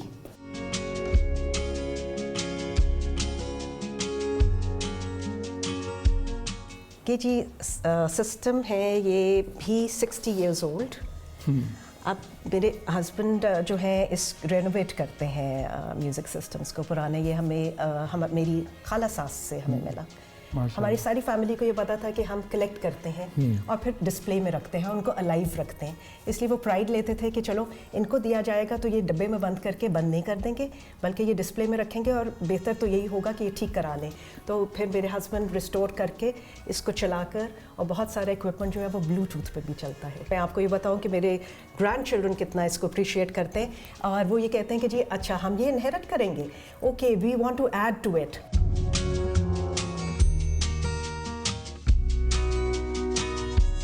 ये मेरे नवासे हैं 10 साल के, उन्होंने जी ये पेंटिंग्स बनाई हुई हैं। ये दोनों पेंटिंग्स? ये तीनों जी। ये भी जी। और वो उनको पता है कि जी नानो जो है इसको सेव करके इसको डिस्प्ले में लगा के और हमारी इनहेरिटेंस में ऐड करेंगी। यानी 5th जनरेशन जो Fifth है generation। बिल्कुल जो यंगर जनरेशन है वो जी। ये है।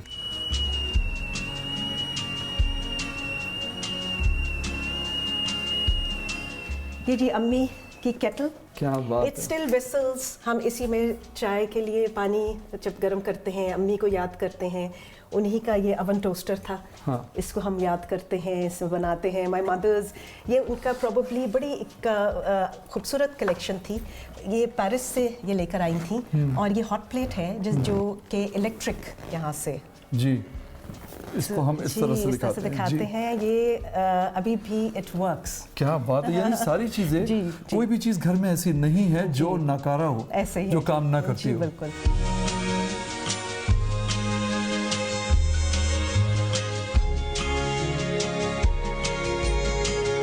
ये टेलीफोन, ये मेरे वालिद का बड़ा फेवरेट फ़ोन होता था जी। उन्हीं की बेड साइड टेबल से ये मुझे मिला। और मेरी वालदा हमेशा कहा करती थी कि बेटा जो चीज़ें मैं दे रही हूँ इनको सजा लेना और शेयर करना स्टोरी।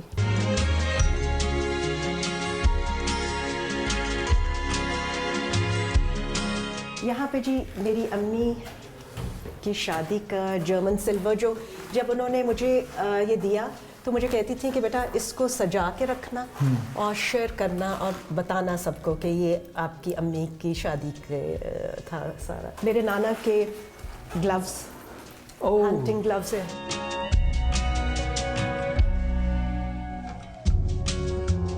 क्योंकि अम्मी अब्बा की तस्वीर लगानी थी और ये सब जी, तो मेरी बेटी और दामाद ने मुझे ये टेबल बना के दी। आजकल के दौर में जब हम देखते हैं कि रिश्ते जो हैं वो छोटी छोटी बात पे तोड़ दिए जाते हैं, इग्नोर कर दिए जाते हैं, उसी दौर में एक ऐसी शख्सियत भी मौजूद है हमारे दरमियान में सादिया की शक्ल में, और एक ऐसा घर भी मौजूद है जहाँ पे रिश्तों को उन्होंने बड़े खूबसूरती के साथ बांध के रखा हुआ है, संभाल के रखा हुआ है और प्यार से रखा हुआ है।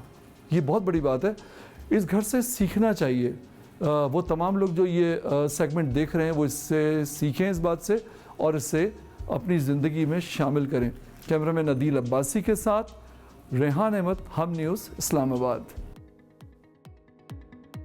इंतहाई खूबसूरत घर, और ये घर जो है ना एक पहचान, एक शख्सियत बाकायदा तौर पर रखता है, और हर एक चीज़ जो है ना उससे पता चल रहा है कि उसके साथ यादें जुड़ी हुई हैं जो शायद वक्त के साथ साथ कमज़ोर पड़ जाती, लेकिन उस खातून ने कहा कि मैं इनको कमज़ोर पड़ने नहीं दूंगी, और वो हमें नज़र भी आ रही हैं। एक ब्रेक की तरफ जाते हैं, ब्रेक से वापस आएंगे तो बात करेंगे मज़ीद, साथ रहिए। ब्रेक के बाद आपको कहेंगे खुशामदीद। सेहत के शोबे की जब हम बात करते हैं तो साथ में जदीद टेक्नोलॉजी की भी बात करना ज़रूरी है, जिसने इलाज के तरीक़ाकार को अब तकरीबन तब्दील करके रख दिया है। जहां EMRI ट्रेन जैसे स्मार्ट सिस्टम्स मरीज़ और डॉक्टर का काम आसान कर रहे हैं। इस स्टार्टअप के एक जदीद प्रोजेक्ट जिसका नाम है सना AI, जो कि मरीज़ों के साथ साथ, आपने कभी सुना है इस तरह का नाम? नहीं, मरीजों के साथ साथ तो बिल्कुल भी नहीं सुना। मैंने वैसे भी नहीं सुना। नहीं, मैं सना तक मैंने वैसे भी नहीं सुना। खैर, सना AI आपको लग रहा है कि एक लड़की का नाम है, लेकिन इसके पीछे बड़ी टेक्निकल किस्म की लैंग्वेज है। वो लैंग्वेज क्या है और ये AI किस तरह से हेल्प आउट कर रहा है मेडिकल की फील्ड के अंदर, और ये क्यों हमारी साथ जो एक खातून मौजूद हैं उनकी तरफ से शुरू किया गया, ये ज़रा जान लेते हैं। हमारे साथ इस वक्त मौजूद हैं मुज़ना खान, जो कि इंक्यूबेशन सेंटर का हिस्सा रही हैं। NIC के अंडर जो है ना उनकी अम्ब्रेला के अंदर रहते हुए उन्होंने इस प्रोडक्ट को डेवलप किया है। उनको हम वेलकम करेंगे। अस्सलाम वालेकुम, थैंक यू सो मच हमें ज्वाइन करने के लिए। और उनके साथ मौजूद हैं सनिया जुनैद, जो कि मैनेजर इंक्यूबेशन NIC इस्लामाबाद भी हैं। उनको भी मैं वेलकम करूँगी। थैंक यू सो मच सनिया हमें ज्वाइन करने। Thank you for having me. Let's start with you Muzna. बताइए हमें, ये सना AI ये किसी लड़की का नाम, किसी दोस्त या सहेली का नाम था जिसके नाम पर आपने AI रख दिया? सना इट्स अ शॉर्ट नेम जो सबको याद हो जाता है, और कहते हैं स्टार्टअप्स का नाम या आपका प्रोडक्ट का नाम ऐसा होना चाहिए जो सबके माइंड में हो। सो इसके पीछे एक बहुत टेक्निकल चीज़ है, लेकिन स्टार्टअप को हम हमेशा आसान तरीके से समझाना चाहते हैं। सो इसलिए हमने अपना प्रोडक्ट का नाम सना AI रखा। सो एक्चुअली हमारी कंपनी का नाम it's EMR chains. So EMR stands for electronic medical record and blockchain technology. So हमारा प्रोडक्ट का नाम सना AI है, जिसका मतलब है suite of artificial intelligent nourishing agents. So collectively we are building AI agents for the hospitals. So hospitals के different जो operations होते हैं हम उसको ऑप्टिमाइज करते हैं। So right now we have 3 agents One is communicating agent, second one is listening agent, and third one use their brain और वो analyze करते medical imaging को. So yes, Sana is that. सना इस तरह से हेल्प आउट कर रहा होता है राइट अच्छा क्योंकि आप सब जानते हैं कि इग्नाइट के अंडर NIC एंड NIC जितने भी प्रोजेक्ट्स लेकर आता है तो हम उसको बहुत अप्रिशिएट भी कर रहे होते हैं और हमारी कोशिश होती है कि हम आपके सामने रखें तो ज़रा सनिया से एक मरतबा फिर NIC और ये सारा इंक्यूबेशन का प्रोसेस है उसके बारे में समझ लेते हैं सनिया आप इस सारी सिचुएशन को आप मैनेजर हैं सिचुएशन को जब देखती हैं या सारे ये प्रोजेक्ट्स को जब आप देखती हैं किस तरह से ये सारे प्रोजेक्ट्स लेकर आते हैं ये तमाम लोग एंड देन NIC कैसे उनको हेल्प आउट करता है एक तरफ हमें ना रिप्लेनिश कर दीजिए इस आइडिया को श्योर सो जो हमारा पूरा प्रोग्राम होता है it's 6 months and 6 months long total में इट्स अ ईयर लॉन्ग होता है इस तरह से कि हमारे पास बहुत से स्टार्टअप्स आते हैं जो आइडिया बेस्ड होते हैं सिर्फ उनके पास अभी प्रोडक्ट नहीं होता ऐप उनका डेवलप नहीं होता but they have a very solid idea technology based vertical में ये आइडियाज़ होते हैं वो जब हमारे पास स्टार्टअप्स आते हैं those who make it through हमारा जो एप्लीकेशन फेज़ होता है उनको जब हम हेल्प करना शुरू करते हैं वो along the lines of coaching sessions होते हैं हम उनको मेंटरिंग सेशंस देते हैं 1-to-1 कोचिंग हमारा इंक्यूबेशन का हिस्सा है globally known founder institute curriculum उसके थ्रू वो अपने स्टार्टअप को बेसिक से बिल्ड अप करते हैं एंड देन स्टार्टअप्स लाइक मुजनाज जो 6 महीने बाद अपना MVP डिप्लॉय कर देते हैं क्लाइंट्स गेन करना शुरू कर देते हैं and then they start gaining traction सिर्फ नेशनल लेवल पे नहीं इंटरनेशनल लेवल पे भी अच्छा कौन अप्लाई कर सकता है थोड़ा तरीक़ाकार भी बता दें हमारे हर 3 से 6 महीने बाद एप्लीकेशंस ओपन होती हैं इस दफ़ा हमारी 10 जनवरी को एप्लीकेशंस ओपन होंगी कोई भी ऐसा स्टार्टअप है जो टेक्नोलॉजी के वर्टिकल में है टेक्नोलॉजी के वर्टिकल में एजुकेशन के साथ भी आ सकता है हेल्थ के साथ भी आ सकता है स्पोर्ट्स के साथ भी आ सकता है any field as long as it has technology का एस्पेक्ट विद इट वो हमारे साथ अप्लाई कर सकते हैं we have an application form जो महीने के लिए ओपन होता है उसके बाद हमारा इंटरनल प्रोसेस शुरू होता है हम उसको शॉर्टलिस्ट करते हैं then this is judging panel तकरीबन 70 के करीब they make it through to the judging अगर किसी के पास सिर्फ एक आइडिया भी है तो वो भी आ सकता है जिनके पास आइडिया है उनके लिए ज़रूरी ये है कि वो अपनी ट्रैजेक्टरी ज़रूर दिखाएं कि अभी आइडिया है बट 6 महीनों में हम इस जरिए के थ्रू ये प्लान कर रहे हैं मतलब ये नहीं कि सिर्फ दिमाग में सोच के आप आ जाएं कि मेरे पास ये आइडिया थोड़ा सा आपको काम मेहनत करनी पड़ेगी मुझदा आपका ये जो प्रोजेक्ट है सना AI ये इस वक्त कौन से फेज़ में है एंड देन अगेन आगे का आपका जो प्लान है इसको लेकर चलने का वो क्या है इसके बारे में बताएं ऑलराइट हम we started this is communication agent और हम लोगों ने पाकिस्तान के डिफरेंट इस्लामाबाद में हॉस्पिटल्स भी डिप्लॉय किया था अब सना AI का एक एजेंट डिफरेंट काम कर रहा है अपॉइंटमेंट बुकिंग कर रहा है वो सिम्टम्स को एनालाइज करता है डॉक्टर मैचिंग करता है आपकी प्रीवियस मेडिकल हिस्ट्री करता है सो प्रोडक्ट तो हम लोग बना रहे हैं उसको फीचर्स ऐड कर रहे हैं और हम प्रोडक्ट को हॉरिजॉन्टली और वर्टिकली दोनों तरीके से उसको डेवलप कर रहे हैं ना सिर्फ ये कि मतलब डिप्लॉयमेंट में हमने पहले इस्लामाबाद के डिफरेंट हॉस्पिटल्स क्लिनिक्स पे डिप्लॉय किया कराची में डिप्लॉय किया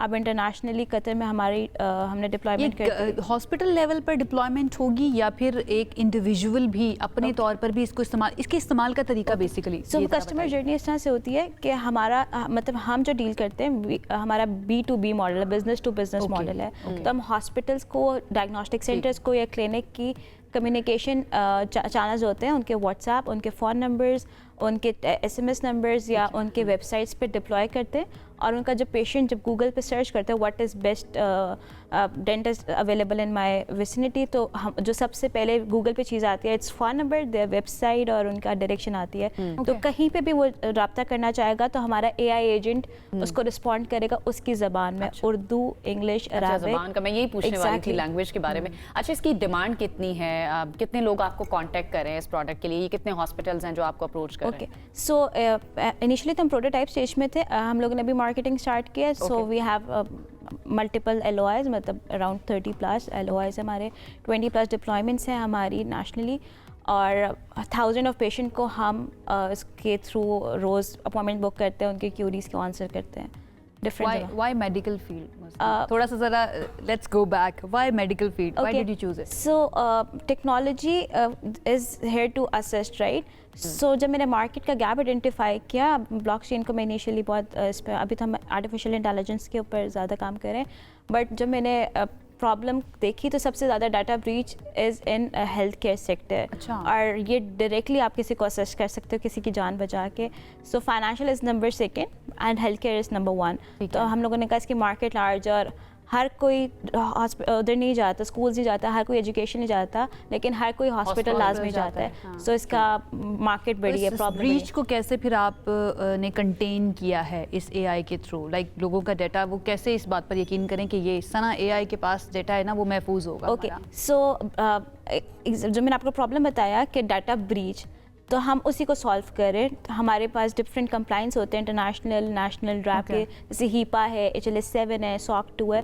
वी मेक श्योर कि हमारे I don't know about all these, ये आपकी लैंग्वेज है तो इसलिए आपको ज़्यादा पता होगा। ये कंप्लाइंस होते हैं, तो हम लोग मेक श्योर करते हैं हमारा टेक स्टैक इसके ऊपर कंप्लाइंट हो, क्योंकि हम इंटरनेशनल मार्केट में भी काम करें, FDA के डिफरेंट रूल्स हैं। सो मेक श्योर कि हमारा टेक स्टैक उस पर हो, डाटा सिक्योर हो, और this is actually problem we are solving. So ये एक्चुअल प्रॉब्लम है जिसको आप डाटा सॉल्विंग और हॉस्पिटल्स का सक्सेस रेशो सनिया NIC की क्या है? 2016 से I believe you guys are working, success ratio क्या है हमारा? अराउंड फ़िलहाल इफ़ आई लुक के अलमनाई जो प्रीवियस मैनेजमेंट भी देखते रही है, अराउंड 50 to 70% है। ओके। ज़्यादातर स्टार्टअप्स थोड़ा सा पिवट कर जाते हैं, अपना आइडिया चेंज कर लेते हैं, कुछ सर्वाइव नहीं कर पाते।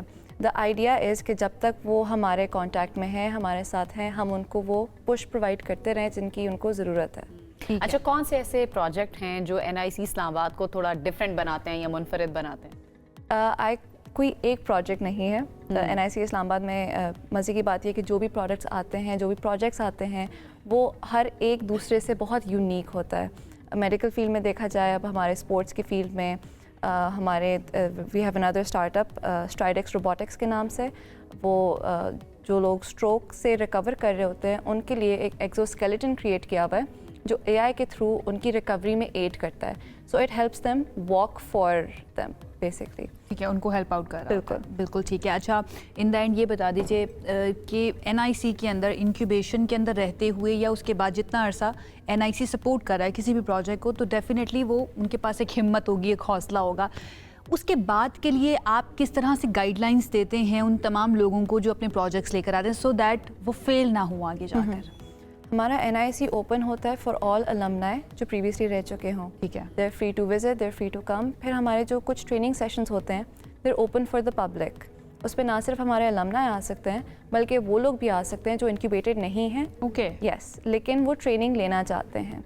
कुछ ट्रेनिंग सेशंस हम ओपन रखते हैं पब्लिक के लिए। तो ना सिर्फ हम अलमनाई को एड कर रहे होते हैं, बट हम कोशिश करते हैं कि जो लोग इनक्यूबेटेड नहीं हैं उनको भी ये सपोर्ट प्रोवाइड, उनको भी ये हेल्प मिलती रहे। बिल्कुल राइट। बहुत बहुत शुक्रिया सनिया, thank you so much and all the very best. आप लोग बड़ा अच्छा काम करें। इट्स वेरी वेरी ना दुनिया जो है ना वो कहाँ से कहाँ पहुँच रही है, खुशी होती है देखकर कि पाकिस्तान के अंदर भी ऐसा काम हो रहा है। And Muzna, all the very best. मुझे बड़ा अच्छा लगा ये देखकर, और भी ज़्यादा अच्छा लगता है जब हम दुनिया की तरफ देखते हैं और पता चलता है कि भाई ऐसे ऐसे काम हो रहे हैं कि सब एक मिनट के लिए तो ना आपकी अकल दंग होकर रह जाती है।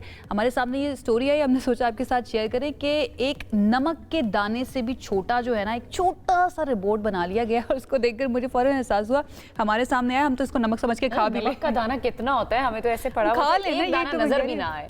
तो बहरहाल जी ये दिखा भी रहे हैं, ये छोटा सा मिनी रोबोट भी नहीं, इसको पता नहीं क्या कि मिनी रोबोट कहना चाहिए या क्या इसका नाम होना चाहिए।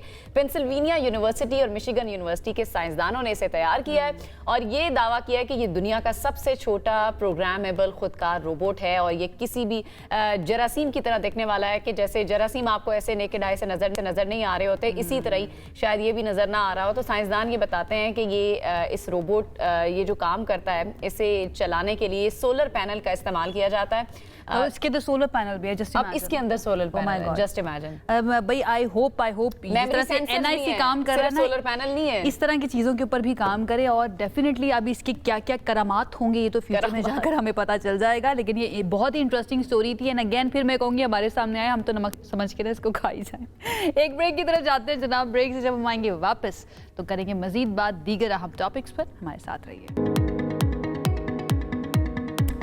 ब्रेक के बाद आपको कहेंगे खुशामदीद। अब हम एक ऐसी चीज़ के बारे में बात करने जा रहे हैं कि वैसे तो वो सड़कों पर प्रोहिबिटेड है क्योंकि आपने नहीं करनी है वो, लेकिन उसको प्रोफेशनली किस तरह से लेकर चला जा सकता है और ये महारत कितनी ज़्यादा इसमें दरकार होती है। मैं ड्रिफ्टिंग की बात कर रही हूँ, फिर उसकी जो स्पीड होती है, तवाज़ुन होता है, महारत, ये सारा इसी चीज़ का खेल है। पाकिस्तान में ये खेल सड़कों पर तो नज़र आता है हमें, जो कि बहुत अनफॉर्चुनेट है, जो कि मौत का खेल है और बहुत सारी जानें भी इसमें जा चुकी हैं। लेकिन इसको बाकायदा अब प्रोफेशनल खेल का दर्जा मिलना शुरू हो गया है? मुकम्मल तौर पर तो हासिल नहीं हो सका, लेकिन एटलीस्ट इस पर बात की जा रही है, कुछ लोग इस पे काम कर रहे हैं। इस ट्रैक पर काम भी जारी है। और हाल ही में लाहौर में एक मुकाबला हुआ था ड्रिफ्टिंग का, जो कि बहुत ही प्रोफेशनल ड्रिफ्टर्स की तरफ से किया गया था, जिन्होंने पहले प्रैक्टिस की थी। वो सड़कों पर जाकर ड्रिफ्टिंग नहीं कर रहे थे। इसमें 2 कैटेगरीज में 6 ट्रॉफीज में 5 इस्लामाबाद के ड्रिफ्टर्स ले उड़े हैं। उनमें से 2 ड्रिफ्टर्स आज हमारे साथ मौजूद हैं। हमारे साथ आज हाशिर आसिम और हमतखार ने हमें ज्वाइन किया। इन दोनों को हम वेलकम करेंगे। अस्सलाम वालेकुम, थैंक यू सो मच हमें ज्वाइन करने के लिए। अच्छा हमजा, मैं आपसे आगाज़ करती हूँ। आपकी गालिबन फर्स्ट इसके अंदर पोजीशन आई है। वैसे तो हम स्पीड के बारे में अक्सर वो मैंने मोटरवे पे आते जाते देखे ना, speed thrills but it kills. तो ये स्पीड को आपने कैसे चूज़ किया? शुरू से ही शौक था कि आपको ड्रिफ्टर बनना है, या फिर अचानक से बाय चांस ही आपकी एंट्री हो गई इस फील्ड में?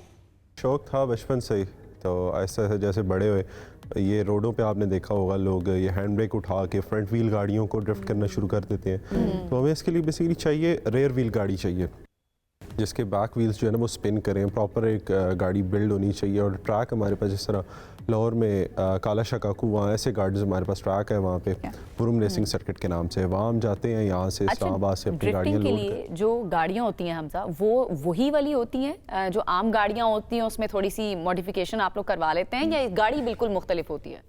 कुछ ऑल्ट्रेशन किया होता है, जिस तरह हमने सस्पेंशन में अपग्रेड्स किए हुए होते हैं, इंजन में, गियर में, अपना डिफरेंशियल में अपग्रेड्स किए हुए होते हैं। हर एक छोटी छोटी चीज़ में अपग्रेड्स किए हुए होते हैं। हमने अंदर हार्नेस लगाई हुई होती है सेफ्टी के लिए। फायर एक्सटिंग्विशर हमारे पास ऑल टाइम गाड़ी के अंदर मौजूद होता है, इन एनी केस कोई प्रॉब्लम हो जाए। क्योंकि ड्रिफ्ट करने से पहले ट्रैक पे भी एक टेक्निकल इंस्पेक्शन की जाती है, जिसके बाद वो गाड़ी को पास करते हैं कि आपकी गाड़ी ड्रिफ्ट कर सकती है कि नहीं कर सकती।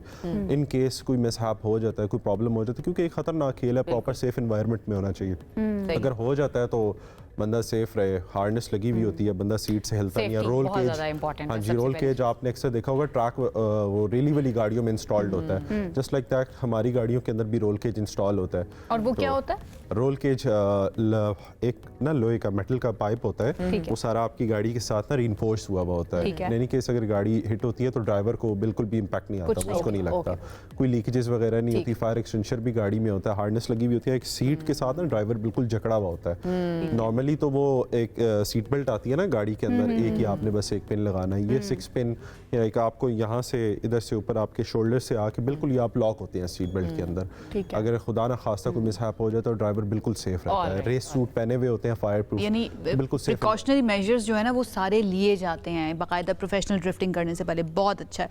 अच्छा हाशिर, आप बताइए, आप तो छोटे भी लग रहे हैं, आपका ड्रिफ्टिंग की तरफ किस तरह से आना हुआ? और आपकी गाड़ी के बारे में मैंने सुना है कि वो बड़ी मुख्तलिफ किस्म की है, लाइक वो बहुत प्रोफेशनल ड्रिफ्टिंग के लिए गाड़ी नहीं है, उसके बारे में बताइए।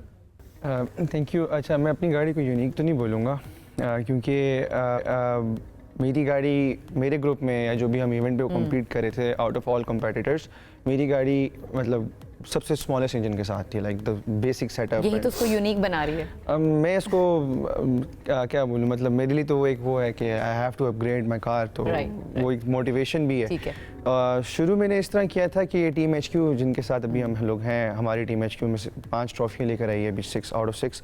उनको देख देख के बचपन में मैं घर से निकलना शुरू हुआ। I use to see them drifting on social media and all that, तो मैं उनको एक तरह से वो मेरी इंस्पिरेशन थे। फिर उनके साथ जब मिला, फिर मैंने गाड़ी ली, फिर उसके बाद जब ट्रैक्स पे जाना शुरू हुए, फिर घर वाले भी थोड़े से देखा उन्होंने कि प्रोफेशनली कर रहे हैं, सेफ्टी में कर रहे हैं, तो फिर वो सारे मुझे सपोर्ट करने लग गए। तो उस तरह फिर हमने गाड़ी तैयार कर ली साथ देख के। मेरी गाड़ी फ़िलहाल सिर्फ मैंने उसमें इंजन एक डाला है जो बहुत मतलब बेसिक सेटअप पे है। I have not upgraded my suspension अभी इतनी खास, लेकिन बस सेफ्टी के मामले में मैंने गाड़ी को प्रॉपर रखा है अपने। सही है। तो उसी बेसिस पे भी स्किल पे बेसिकली ड्रिफ्टिंग। हाशिर, जब हम ड्रिफ्टिंग की बात करते हैं ना, तो एक आम बंदे की समझ में यही आता है कि शायद गाड़ी को घुमा लेना या कोई मुख्तलिफ किस्म के स्टंट्स कर लेना। मुझे भी यही लगता है, वैसे तो सड़कों पे देखते हैं वो नहीं होना चाहिए बिल्कुल। हमें तो यही समझ है। आप बताएं कि ड्रिफ्टिंग में और क्या क्या चीज़ें होती हैं? ट्रैक्स पे जब हम ड्रिफ्ट करते हैं तो it's very different from drifting on streets. ठीक है, आपको सिर्फ गाड़ी घुमानी नहीं होती है, you have to like drift calculated. आपको जोन्स वगैरह करने होते हैं, वो बहुत लंबी स्टडी है, उसकी रूल बुक आपको पूरी पढ़नी होती है। उसके बाद फिर आपको स्किल डेवलप करना होता है, मसल मेमोरी अपनी डेवलप करनी होती है, how to control your car. ठीक है, तो वो हम लोग अच्छा हमजा, वैसे तो हमें नज़र आ रहा होता है सड़कों के ऊपर जो हम बात भी कर रहे हैं, जो इलीगल ड्रिफ्टिंग की जा रही होती है, एक्चुअल में कितना पोटेंशियल आपको नज़र आता है कि स्पोर्ट्स के अंदर हमारे नौजवान जो है ना वो आगे बढ़कर प्रोफेशनली इंटरनेशनल मुकाबलों के अंदर भी अच्छा परफॉर्म कर सकते हैं?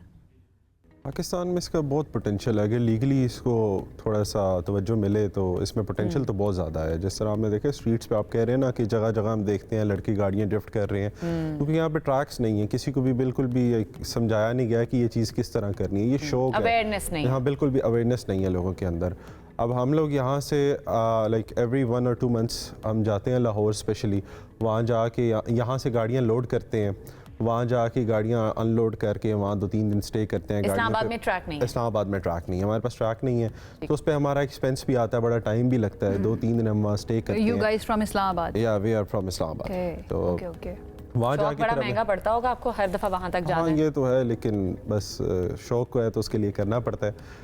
बस यहाँ से लोड करा के कोई भी अपग्रेड करते हैं गाड़ी में, कोई नई चीज़ करते हैं तो हमें वहाँ जाके टेस्ट करनी पड़ती है, क्योंकि रोड्स पे it's not legal to test your car. ये आपके अपने लिए भी नुकसानदेह है, एनवायरनमेंट के लिए भी ठीक नहीं है, खुदा ना खास्ता कुछ कोई हादसा होता है आपको भी नुकसान पहुँचेगा, किसी और को भी नुकसान पहुँचेगा, तो बिल्कुल भी हमारी तरफ से तो रिकमेंडेड नहीं है। ट्रैक्स पे करना चाहिए, रोड्स पे नहीं करना चाहिए, भाई ये थोड़ी सी मुश्किल होती है। बिल्कुल, वैसे ये हैरानी हुई मुझे जान के कि लाहौर जाते हैं आप लोग अपने शौक को पूरा करने के लिए, तो हाशिर कोई मुतालिका हुक्काम से, किसी गवर्नमेंट ऑफिशियल से आपकी बात हुई हो, इस बारे में राब्ता हुआ हो कि भाई इस्लामाबाद में भी और दीगर शहरों में भी यहाँ पर ट्रैक्स जो हैं वो होने ज़रूरी हैं? कोशिश तो हमने शुरू की थी अभी recently, thanks to the CDA, हमने एक परेड ग्राउंड में एक इवेंट करवाया था रेस कोर्स के नाम से, उधर भी ड्रिफ्टिंग हुई थी। हमने उसको अपने जो भी प्रीवियस हम लेकर आए ट्रॉफीज़, इसको उस परेड ग्राउंड वाले इवेंट को हमने एज अ प्रैक्टिस लिया, ठीक है, फॉर दिस इवेंट। ठीक है, उधर हमारी गाड़ियाँ टेस्ट हो गई थी, द वेरी नेक्स्ट मंथ हमारा ये इवेंट आ गया था, तो हमारी गाड़ियाँ ऑलरेडी डाइल्ड इन थी बिकॉज ऑफ दैट इवेंट, तो हमने उसको यूज़ करके एक प्रैक्टिस करवाई तो थी, बट हमें ठीक है। अभी ये जो कंपटीशन आप लोग जीत कर आ रहे हैं, इसके बारे में ज़रा थोड़ा सा बताइए, कितने शुरका थे इसके अंदर, फिर लोग कितनी बड़ी तादाद में आए हुए थे और ओवरऑल माहौल कैसा था वहाँ पर?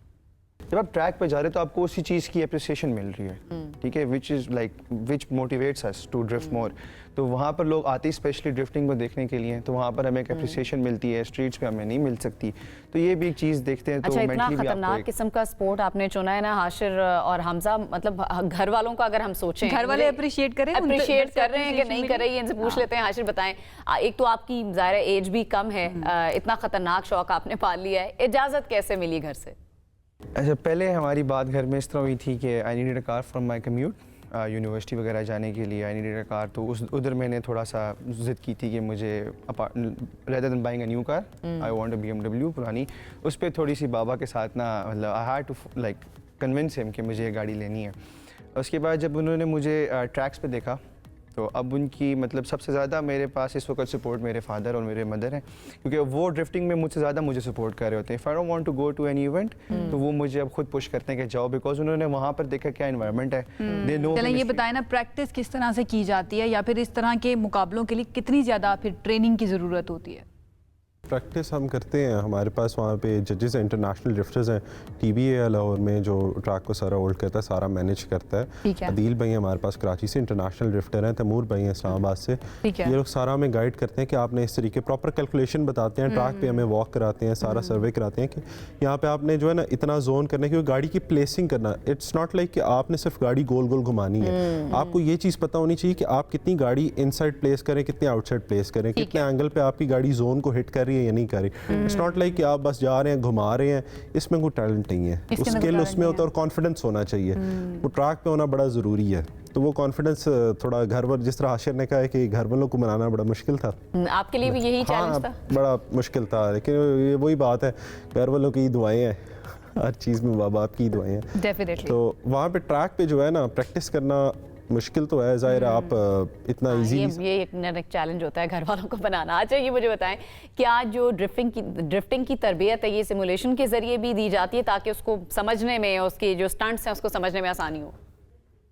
हमारे पास ड्राइविंग सिमुलेटर्स घर में भी हैं और वही ट्रैक एग्जैक्ट हमारे पास रेप्लिकेट हुआ हुआ है हमारी गेम के अंदर भी, तो उसमें भी हम स्किल्स वैसे वो ज़्यादा आसान है, स्पेशली जो नए लोग स्टार्ट करें ना, सिमुलेशन के थ्रू ही कर लें तो ज़्यादा बेहतर है, उनका वो थ्रिल भी पूरा हो जाएगा। Thank you so much Hamza and Hashir, thank you so much आपका भी।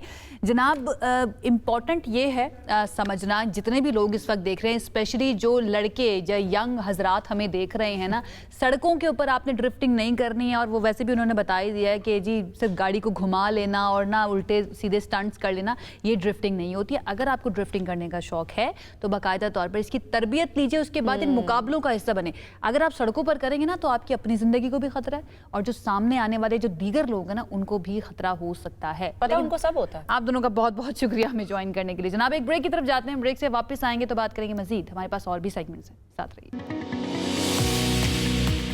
ब्रेक के बाद आपको कहेंगे खुशामदीद। इंटरनेशनल पॉलिटिक्स में क्या हो रहा है हम सब जानते हैं कि इस वक्त हालात जो हैं, स्पेशली अगर हम अमेरिका की southern America and northern America की बात करें, वहाँ पर काफ़ी कशीदा नज़र आ रहे हैं।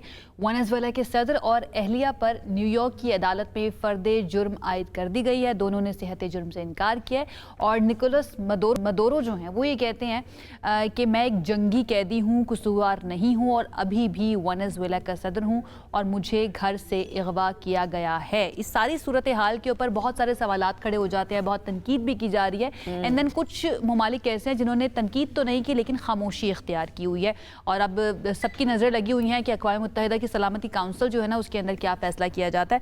सारी सिचुएशन पे बात कर लेते हैं कि हमारे साथ कौन मौजूद होगा। हमारे साथ मौजूद होंगे मोइन रज़ा खान साहब जो कि साबिक MD PPL हैं, उनसे जाने की सारी सिचुएशन के बारे में। लेकिन उससे पहले जो बहुत से सवालात खड़े हो चुके हैं इस मामले को लेकर और ये जो पूछा जा रहा है कि शायद अमेरिका की तरफ से इसलिए किया गया है ताकि वो जो वेनेजुएला के ज़खायर हैं तेल के, उनके ऊपर कब्जा किया जा सके, उसके ऊपर बहुत बात अच्छा अब बात की जा रही है। लेकिन साथ साथ कुछ लोगों की तरफ से एहतजाज भी रिकॉर्ड कराया जा रहा है। अमेरिका से वेनेजुएला के सदर और अहलिया को रिहा करने का मुतालबा भी कई जगहों से अब सामने आ रहा है। रूस के मंदूब ने यह कहा है कि वेनेजुएला में अमरीकी मुसल्लह जारियत का कोई जवाज नहीं बनता और वेनेजुएला के मुंतखब सदर और उनकी अहलिया को फौरी तौर पर रिहा किया जाए।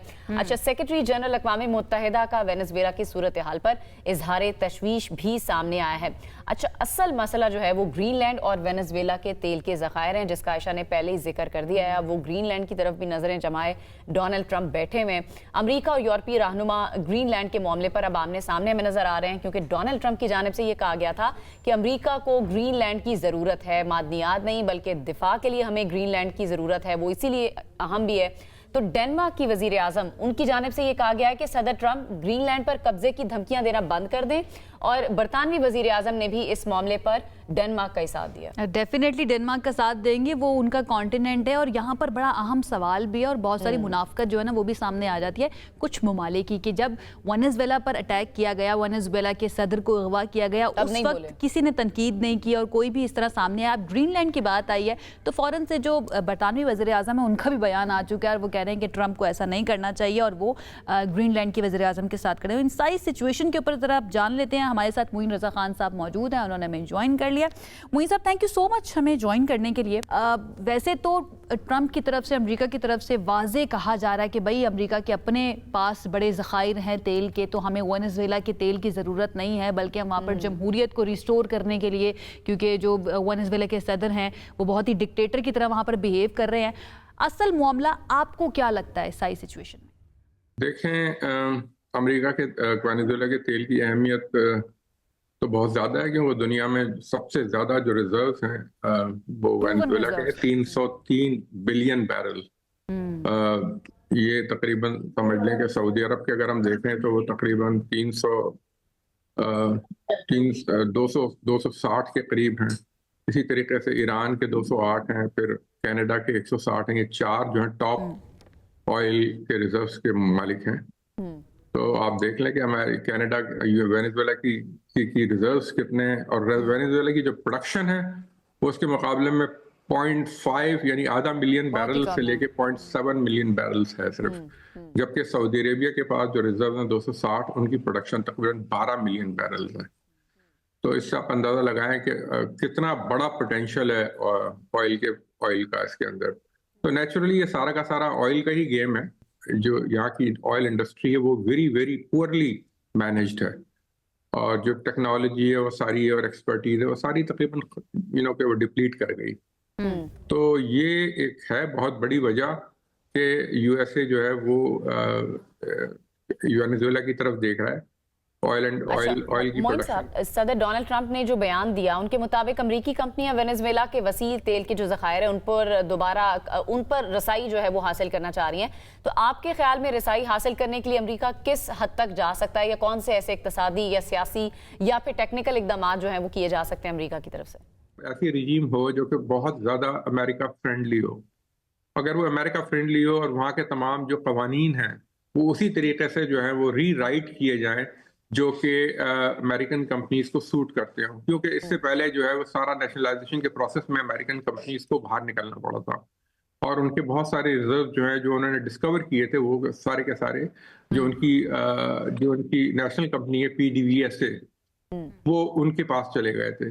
लेकिन चले तो गए थे उनके पास, लेकिन उसको वो मैनेज नहीं कर सके। Over a period of time वो प्रोडक्शन ड्रॉप होते हुए इस लेवल पर आ गई कि वो 1 मिलियन बैरल भी नहीं है, जबकि पोटेंशियल जो है वो तकरीबन 8 से 10 मिलियन बैरल का है। तो इसके लिए ये है कि अब सबसे पहले कि कॉन्जीनियल एनवायरनमेंट ऐसा एक क्रिएट हो कि जो जिस पे कि अमेरिकन कंपनीज जो हैं वो कंफर्टेबल फील करें, क्योंकि ये सारा का सारा गेम जो है ना सिर्फ पॉलिटिकल नहीं है, इसमें बहुत ज्यादा टेक्निकल और इकोनॉमिकल इसके रिपरकशंस होते हैं तमाम चीज़ों के। और ऑयल कंपनीज जो है ऐसी जंपिंग नहीं करती हैं किसी सियासी चेंज के नतीजे में। उनको एक एनवायरनमेंट चाहिए होता है ऐसा जिसमें कि उनकी जो इन्वेस्टमेंट है और मुझे सब बहुत मुबसरीन ये भी तो बात कर रहे हैं ना कि बहुत से ट्रम्प के जो फाइनेंसियर्स थे जिन्होंने फाइनेंस किया उनके इलेक्शन को, वो भी ऐसे हैं जो कि ऑयल कंपनीज को ओन करते हैं, तो उनके भी बहुत ज़्यादा स्टेक्स हैं वेनेजुएला और वेनेजुएला के ऑयल के ज़खायर के ऊपर। अच्छा, वैसे तो आप डिस्कस कर चुके हैं कि वेनेजुएला के जो ऑयल की पैदावार है वो इंतहाई कम है, हालांकि ज़खायर सबसे ज़्यादा प्रूवन वहीं के ही हैं। आपको इसकी रीजन क्या नजर आती है? पैदावार में कमी की सबसे बड़ी वजूहात आपको क्या लगती हैं वेनेजुएला में? उनकी टेक्निकल एक्सपर्टीज थी और जो टेक्नोलॉजी थी वो पुरानी होनी शुरू हो गई। एक्सपर्टीज जो है वो उनकी जो थी वो उसका ड्रेन शुरू हो गया towards western world, towards mostly towards America. तो वो आस्ता आस्ता करके फिर ये सिचुएशन हुई कि 2000 में जब रजीम चेंज हुई है, शावेज की जो रजीम आई है, उसके बाद वो आस्ता आस्ता ड्रॉप होती चली गई। आपको ये बताऊं कि 2012-13 में इनकी प्रोडक्शन जो थी वो तकरीबन 2.3 to 3 million barrels per day थी, और जो कि ड्रॉप हो गए 2020 में, टेरिबली ड्रॉप हो गए। वो 0.5 मिलियन से लेके 0.7 मिलियन बैरल्स तक चली गई, which is insignificant vis-a-vis the reserve status of Venezuela। तो ये तो 303 बिलियन बैरल्स के जो रिजर्व्स हैं, ये तो अगर हम इसकी प्रोडक्शन को 10 से 12 मिलियन बैरल्स पर डे पे भी ले जाएं तो तकरीबन ये समझ लें कि 100 साल के करीब के रिजर्व्स हैं ये। तो it's a huge potential for American company, and exactly that is what this political regime change जो हो रही है, अच्छा, और उन्हीं के नैरेटिव को आगे लेकर चले थे, उन्हीं की पॉलिसीज को आगे लेकर चले थे हुगो चावेज की मदुरो साहब जो हैं वेनेजुएला के अंदर, और उन्होंने नेशनलाइज भी कर लिया था ऑयल रिजर्व्स को। डेफिनेटली उसने नुकसान ही पहुंचाया क्योंकि oil production over the years आप बता रहे हैं कि कम होती रही। बहुत शुक्रिया मोइन रजा खान साहब हमारे साथ मौजूद थे। एक तस्वीर आपने हमारे सामने रखी है कि ये बेसिकली तो है ऑयल का मामला, अब देखना है कि मजीद क्या और किस तरह से सारी सिचुएशन अनफोल्ड होती है। वक्त हमारे पास हो चुका है ख़त्म, हमें इजाज़त दीजिए, इंशाल्लाह आपसे करेंगे दोबारा मुलाकात। अल्लाह हाफ़िज़।